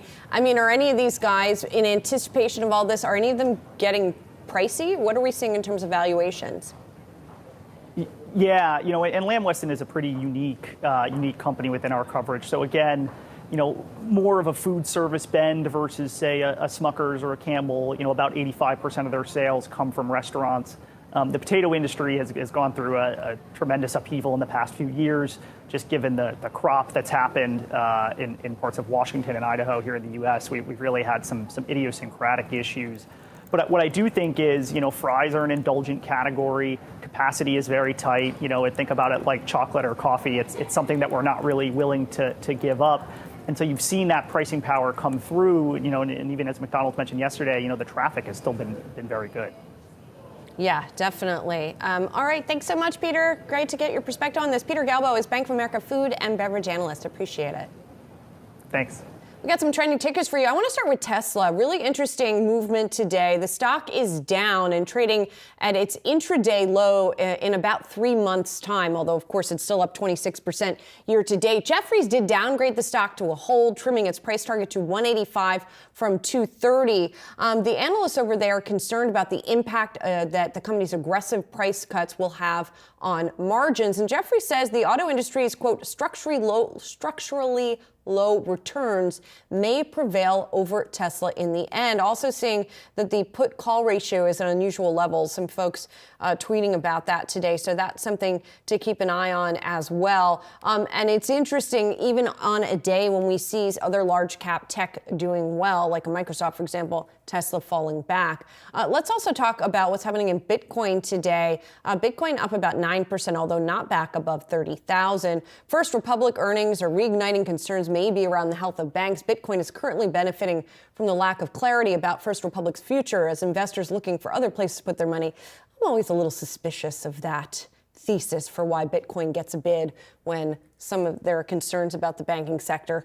I don't think we know a lot about why Bitcoin moves sometimes, but we'll take that reason today. Why not? Shares in crypto exchange Coinbase also pushing higher after Cathie Wood's ARK Invest bought nearly $9 million worth of Coinbase shares. Those shares up by 3.5% today. And we're taking a look at shares of ServiceNow as well. The company reports after the close of trading, along, of course, with Meta, which we have been talking a lot about. The stock up about 2%. It also comes after Infosys made an announcement as well, announcing its collaboration with ServiceNow. We're going to have ServiceNow's earnings report tomorrow in the 10 a.m. hour. We'll talk about it with the CEO, Bill McDermott, frequent guest on the program.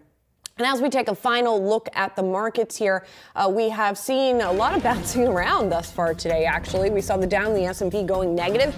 Now they're back in positive. The Nasdaq leading things here, up by 1.25%. And again, interesting to see the Nasdaq at the heights it is without the participation of Tesla, which, as we just talked about, is trading lower today. That's it for now. I will be back tomorrow at 9 a.m. I'm Julie Hyman. Have a great day, everybody.